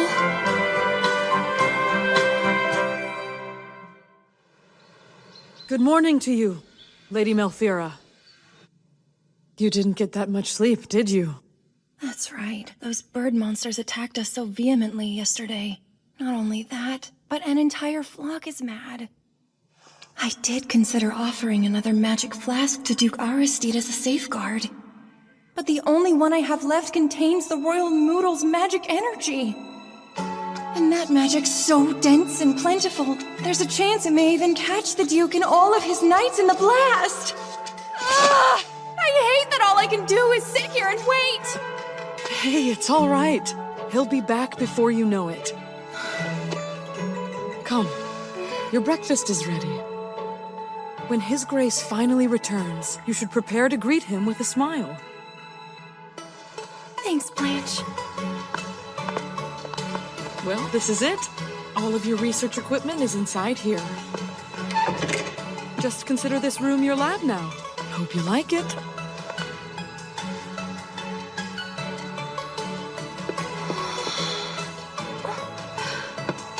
Incredible! These aren't just my materials. There are unusual-looking grimoires and documents as well. And yet, for some reason, right now I don't feel even the slightest interest in any of it. I patiently waited, but the Duke didn't return that day.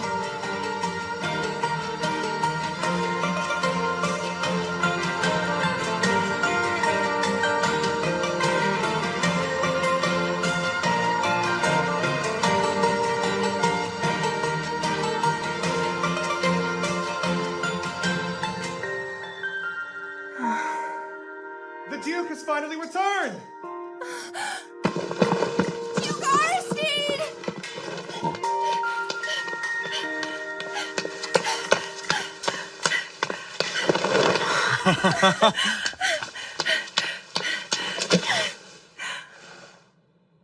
You're all right. Sorry. It took so long. That doesn't matter now. For my apology, I've brought you a gift. Something from Erzinier Woods. And I've managed to find Screamwood fruit. You brought the fruit back? I did. I will have it sent to your room. Later. But as for now, I need a nap. Wait, right here? Oh, Your Grace?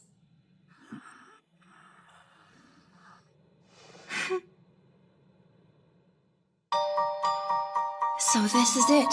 The infamous Screamwood fruit the Duke brought to me. I didn't think it would smell so bad. Perhaps this red one is the fruit that made the Duke want to regurgitate. According to the encyclopedia, the Screamwood fruit is red, has a strong odor, and tastes sour. I see why he was so hesitant. Due to the smell, I'll just leave the red ones outside for right now.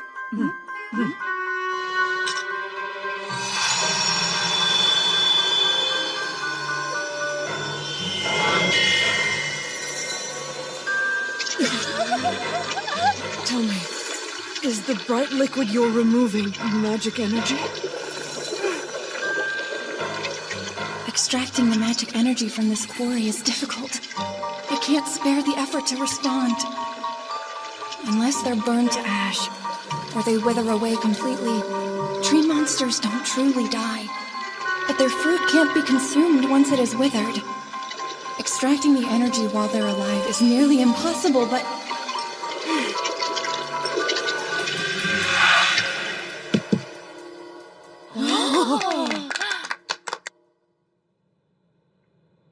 A pleasant smell. Extracting the fruit's magic energy has made a big difference. This one isn't similar to the one you consumed, right? Far from it, actually. The odor was shockingly repugnant. Nothing like this. Also, there wasn't a hint of black on the skin. It more closely resembles the red ones we put outside. I guess the fruit's bright color deceived us. At first glance, it looks rotten to its core and hardly seems appetizing. And yet... The smell makes me want to take a bite of it! So sweet! The smell is so captivating! So this is the fruit of a Screamwood! My princess, is it ready to eat now? It is! I have now removed what I could of its magic energy. However, most of its magic doesn't lie within the fruit, but inside the seed itself. And to extract the energy that remains, there's only one option. We must remove the flesh before it seeps out. Therefore, I'll be using this device. It measures the magic energy content of the flesh. Uh-huh.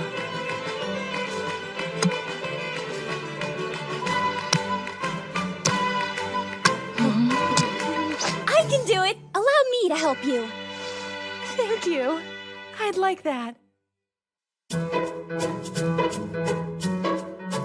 Here goes.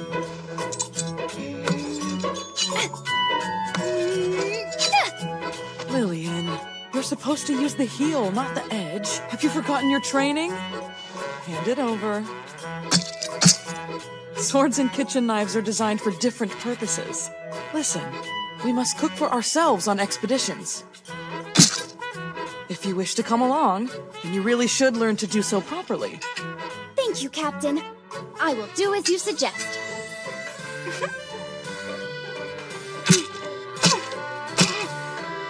Look, I did it! Will this do, my princess? That's more than enough room for the device. Thanks, Lillian. So, does that mean I did a good job then? Yes, great work. I truly appreciate it. But goodness, this rind is a bit thick. I should add a note to my encyclopedia. Princess, if I may, how does that instrument work exactly? Oh, right. This device will detect magic energy in whatever object it pierces. If you look at the needle here, you might notice that there's a tiny hole in it, which connects to a magic circle inside that does the actual detecting. How finely crafted. I couldn't agree more. So did you come up with the idea for this yourself? Sure did. My objective is simple, that someday everyone will be able to safely consume monster meat. All the knowledge I've accrued won't do any good if I keep it to myself. I'd like to see devices like this one spread around the world, so that anyone can easily prepare monsters for consumption. Just keep your eye on it, and it'll visually indicate the magic energy level. Princess, your instrument! It appears to be glowing quite a bit. It's red, huh? That means there's still quite a lot of magic energy left inside. So in other words, we should separate the flesh from the seed.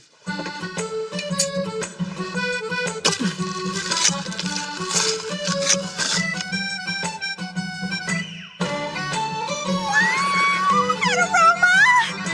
Goodness! It's so sweet!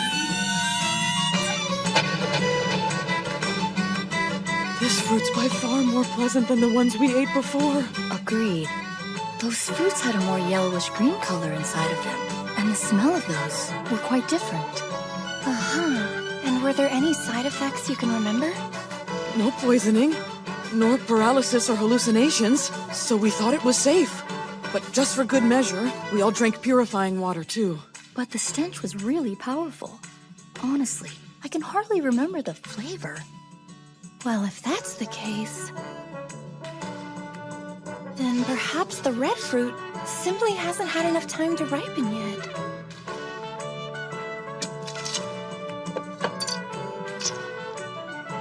All right, there's no reading this time. Now we can all eat this fruit without any fear of tummy aches! Next up, we'll taste for poison. I think it's best for me to try it first. You can have some after. Huh? Wait, hold on! No, I can't allow that! I couldn't face the Duke if anything happened. I should be the one to taste it first. That's not fair! I've been waiting forever to try this fruit, so I want to eat it! That's out of the question. You may be a knight, Lillian, but you're also still a child. Therefore, I'll be the first to test it. Captain, you're the only one that has children. Allow me to be the one who... You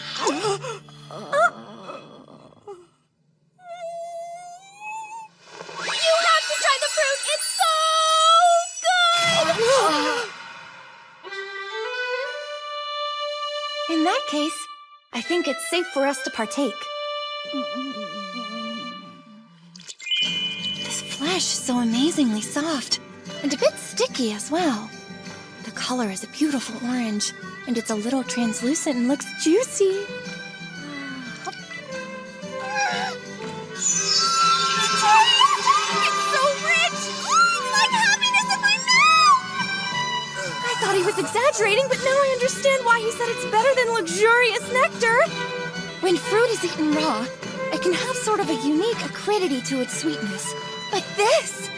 It's like the acrid taste is completely absent from the Screamwood fruit! It's simply sweet! And once you take a bite of its goodness, you want another! So, is the fruit safe to eat? Not only is it safe, but it's delicious. Both of you should try some like right now. Right, very well then. Here goes nothing.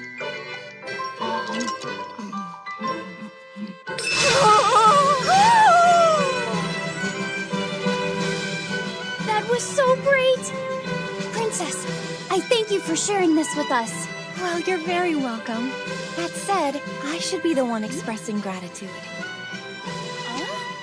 Because of you, I got to finally taste a delicious fruit from a tree monster.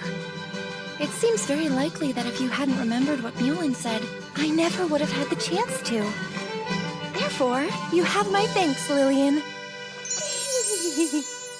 All right then, I suppose we should serve this to the Duke now. Do you think he'll enjoy it this time? Yes, I am fairly certain he will, considering how delicious the ripe ones taste. Excited? How cute! I am, to be honest. Getting the chance to share a flavor this joyous with the Duke, how could I not be? From how he described it, eating this fruit was a wretched experience for him. so I'd like to overwrite those unpleasant memories. There. Princess, what's that? It's just something I put together to protect the exposed surface from the air, in order to preserve the Screamwood fruit's freshness. And then, I'll place the flask used to extract the magic energy on top of it. This way it'll keep the fruit cool. Oh, I see. Amazing. Milady. Forgive me. I'm terribly sorry. Sorry? As your sworn knight, I owe you no less than my complete loyalty, and yet, to my great shame and regret, I doubted you, and held the rudest preconceptions towards you. Indeed, I fail to appreciate how serious you truly are, Princess. Will you please forgive us? Please, there's no need for either of you to apologize. How could I possibly blame you for being unsure? You don't know anything about me.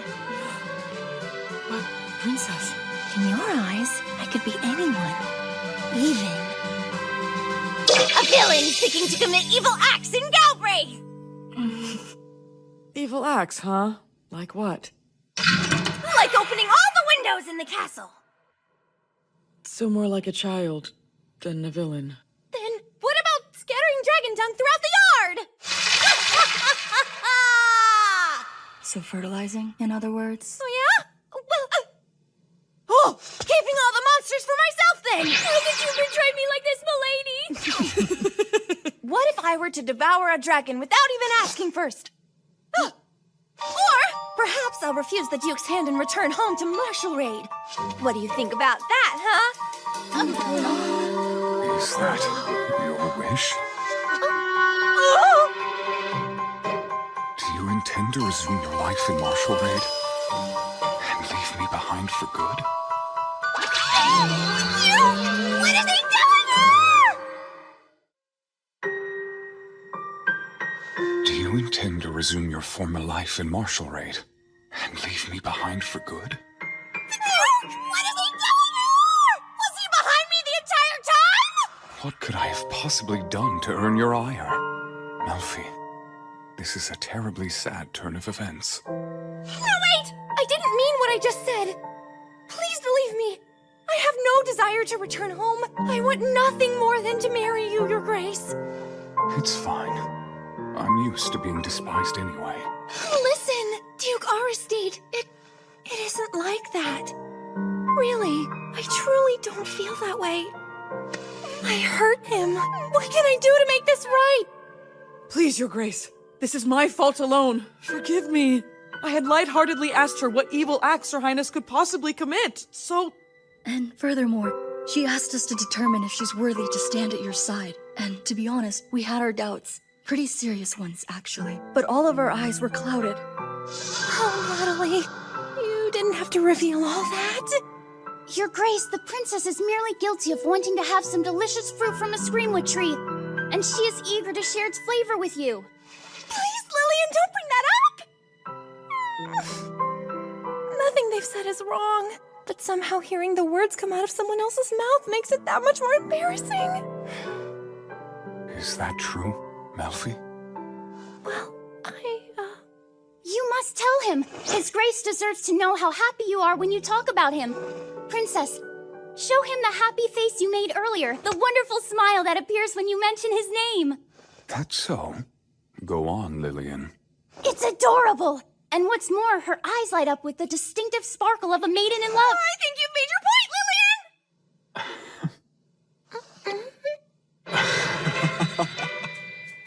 He didn't! Just look at that mischievous face. There was no misunderstanding here. His Grace must have been eavesdropping for longer than I thought! And where are you going? Let go, come on! Sorry, Melfi. I was just teasing you a bit. Well, that's not the whole truth. I overheard you having fun with the Blanche Corps, and I felt a little left out. I'm so sorry, Duke Aristide. I shouldn't have said what I said, even if it was a joke. It's fine. I did know you were joking, but somehow it still hurt to hear you say that. However, I am at fault for eavesdropping. Well, yes, you are. And how did you even get in here to begin with? From over there. Goodness me. Did it slip my mind to tell you, this room and mine are connected? Don't misunderstand. It'll normally be locked. It's just a certain someone woke up from their nap. I mentioned a gift, didn't I? Yes, you did. But I presumed you meant the Screamwood fruit. There's something else, too. I thought it would be a fun surprise for you. Behold, the guardian of Galbraith. A serious puppy.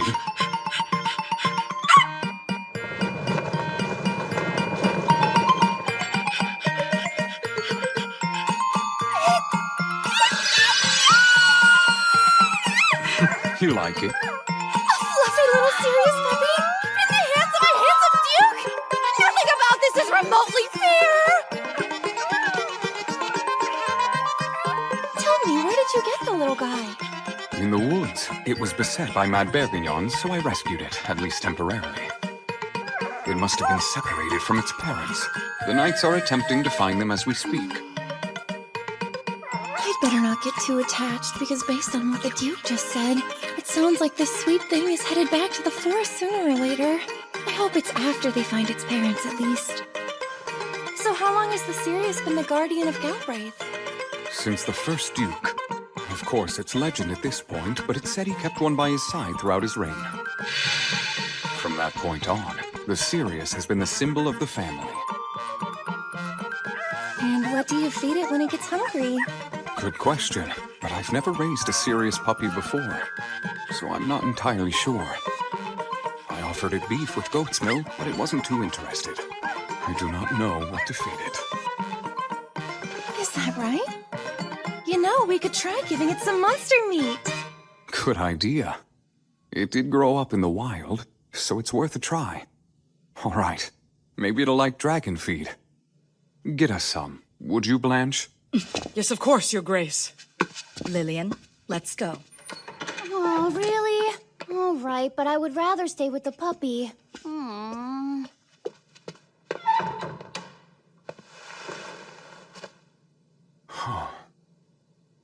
We can relax now.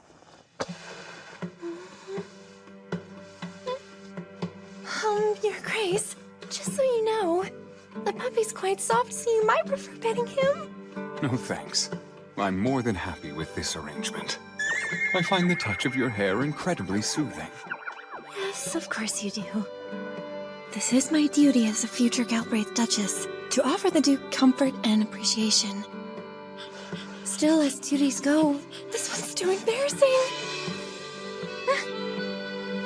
Oh, Your Grace, perhaps you'd like something to eat yourself?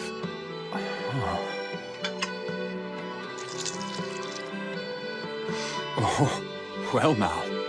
My memories of Screamwood fruit are ones I'd prefer to forget, but this smells promising. I think it's going to surprise you. So, how is it? Wonderful! My tired body is reinvigorated. I could keep eating this forever.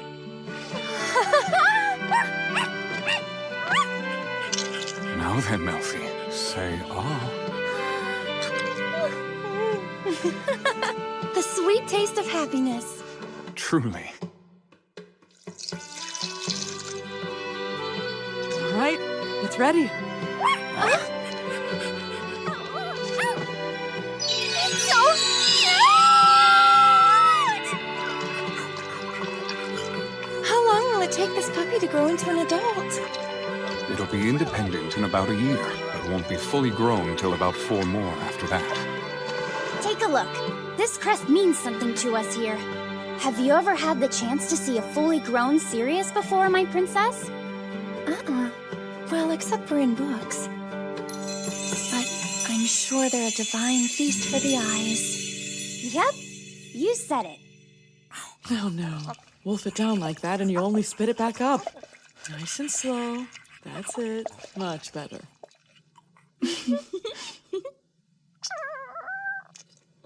I know a good dog who cleaned its plate.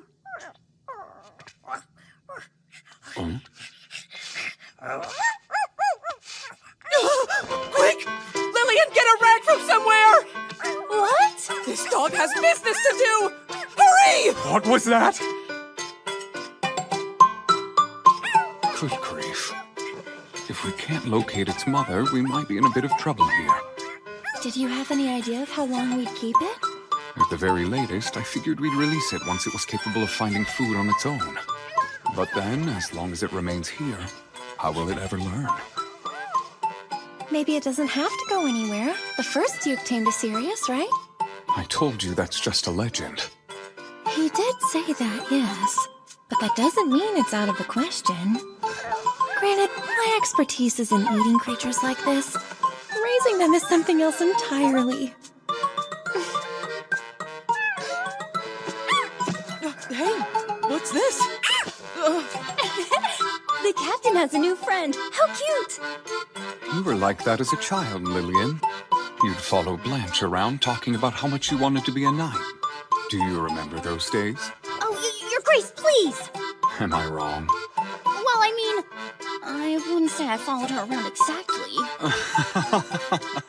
I wonder when Lillian first decided she wanted to become a knight. Considering how young she was when it happened, she must have worked awfully hard. Hey, you know, it's been 6 months now since the Lucible Workshop made you a sword, huh? Presuming Blanche approves, I could take you out on a short expedition. Ah, could you really? Your Grace, I was curious about something. Is that workshop you were talking about the same one where your sword was made? Yes. Blanche's husband, Galileo, works there. As a matter of fact, he's the head blacksmith. Oh. You didn't tell her then? Well, no. And if I'm being honest, she expressed a rather fervent interest. Nonetheless, I wasn't certain it was my place to say. I suppose that's fair. If I may ask, what are your own thoughts on Melfira? Your thoughts? Let me see. In my estimation, her skill with the blade is nothing short of masterful, and reflects great care. If you ask me, I believe that Galileo would approve. I believe he would, but he can be pretty stubborn sometimes. I see. In other words, Galileo only performs his craft for those who meet with his approval. Even if I spoke to him personally, he'd want to meet with her himself, wouldn't he? I don't think there's any getting around it. In that case, perhaps I'll request his attendance at the introduction. But... Let's say you saw me butcher a master. Even if he acknowledged my skill, is that something he'd approve of? Princess. Yes, what? You should know my husband isn't merely difficult. He can also be quite foul-mouthed. I fear that he may treat you rudely. Oh, don't worry. What are you saying, Malfi? I will lead him, of course. You have nothing to worry about, Princess. Why, you couldn't look more beautiful. This dress looks splendid on you. Time to make my debut. I cannot leave even a shred of doubt in anyone's mind that I am worthy of being the Duchess of Galbraith. You'll be fine. All that you have to do is be yourself. That's right. I'm the notorious voracious villainess. Nothing anyone says could scare me now. Here we go, Melfira.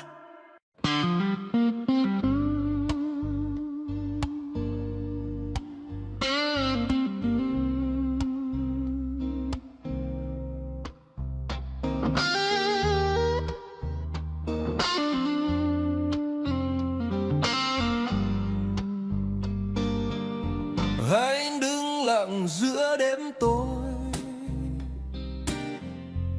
nghe tim mình vỡ làm đôi, bao ước mơ giờ trôi xa rồi, như sóng xô dập vào bờ cát. Có phải tình yêu tan vỡ chỉ còn lại vết thương khô, dẫu biết ta chẳng quay về, anh vẫn mong một lần nữa thôi. Ngày ta rời xa bầu trời cũng khóc, giọt mưa rơi như tiếng em lặng thinh. Ngày ta rời xa, con tim vụn nát, anh hát lên để nỗi đau tan cùng gió bay.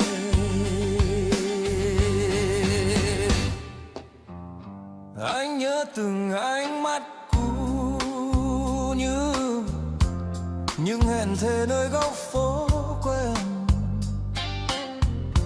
Tháng năm dài đã cuốn đi rồi, nhưng trong tim chẳng thể nào quên. Có phải tình yêu tan vỡ chỉ còn lại vết thương khô? Nếu có một lần sau cùng anh vẫn xin gọi tên em mãi. Ngày ta rời xa, bầu trời cùng khóc, giọt mưa rơi như tiếng em lặng thinh. Ngày ta rời xa, con tim vụn nát, anh hát lên để nỗi đau tan cùng gió bay. Dù cho năm tháng phai màu, anh vẫn nghe tiếng em đâu đây.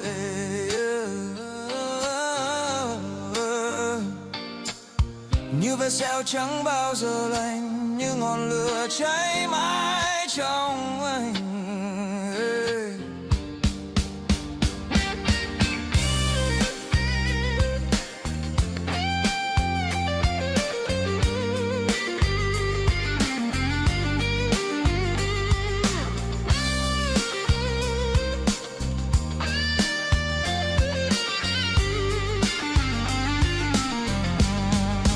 Ngày ta rời xa, bầu trời cùng khóc, giọt mưa rơi như tiếng em lặng thinh. Ngày ta rời xa, con tim vụn nát, anh hát lên gọi tên em đến muôn đời. Ô, ngày ta rời xa,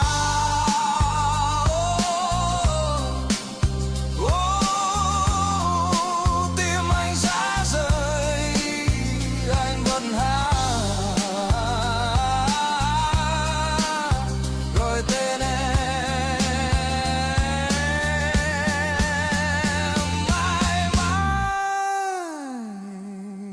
Anh đứng lặng giữa đêm tối, nhưng chẳng còn em,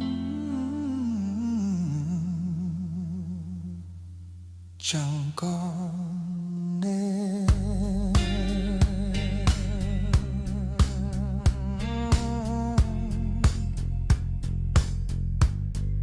Chẳng còn em.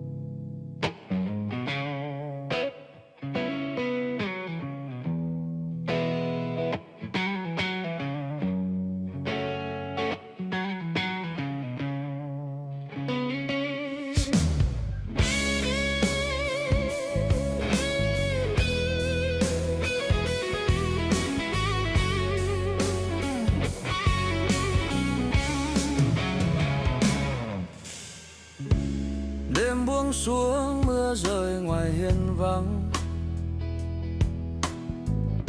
giọt mưa lạnh thấm sâu trong tim. Những kỷ niệm ngày xưa như khói sương bay,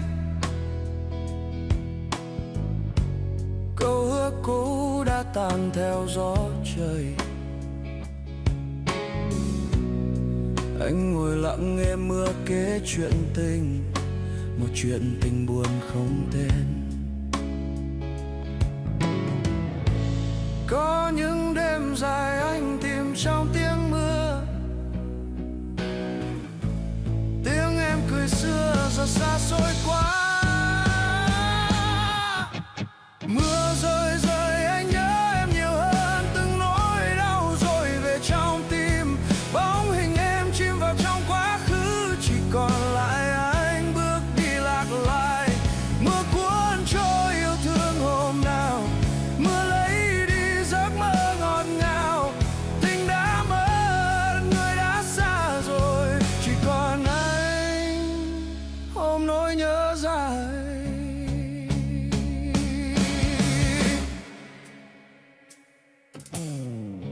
Có bao đêm anh mơ về dáng em, nụ cười hiền nắng trong làn mưa.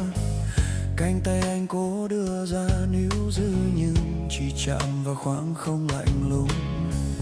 Phố vắng dài, mưa rơi thầm thì nhắc anh về ngày ta chia ly. Anh gọi tên em chỉ nghe trong gió bay, chẳng có hồi âm chỉ còn mưa rơi. Mưa rơi rơi anh nhớ em nhiều hơn từng nỗi đau rồi về trong tim. Bóng hình em chìm vào trong quá khứ, chỉ còn lại anh bước đi lạc loài. Mưa cuốn trôi yêu thương hôm nào, mưa lấy đi giấc mơ ngọt ngào. Tình đã mất, người đã xa rồi, chỉ còn anh ôm nỗi nhớ dài. Nếu có thể quay lại ngày xưa, anh sẽ giữ em chẳng để đi xa. Nhưng thời gian mang em đi mãi mãi, để lại đây con tim héo gầy. Mưa vẫn rơi như ngày mình xa nhau, những giọt buồn chẳng thôi nhắc nhớ. Mưa rơi rơi anh nhớ em nghìn lần, mỗi nhịp tim vỡ tan âm thầm. Bóng hình em trôi dần trong ký ức, anh vẫn gọi tên trong cơn mưa dài. Mưa cuốn trôi yêu thương hôm nào, mưa lấy đi giấc mơ ngọt ngào. Dẫu biết mơ em chẳng quay về, anh vẫn yêu trong cơn mưa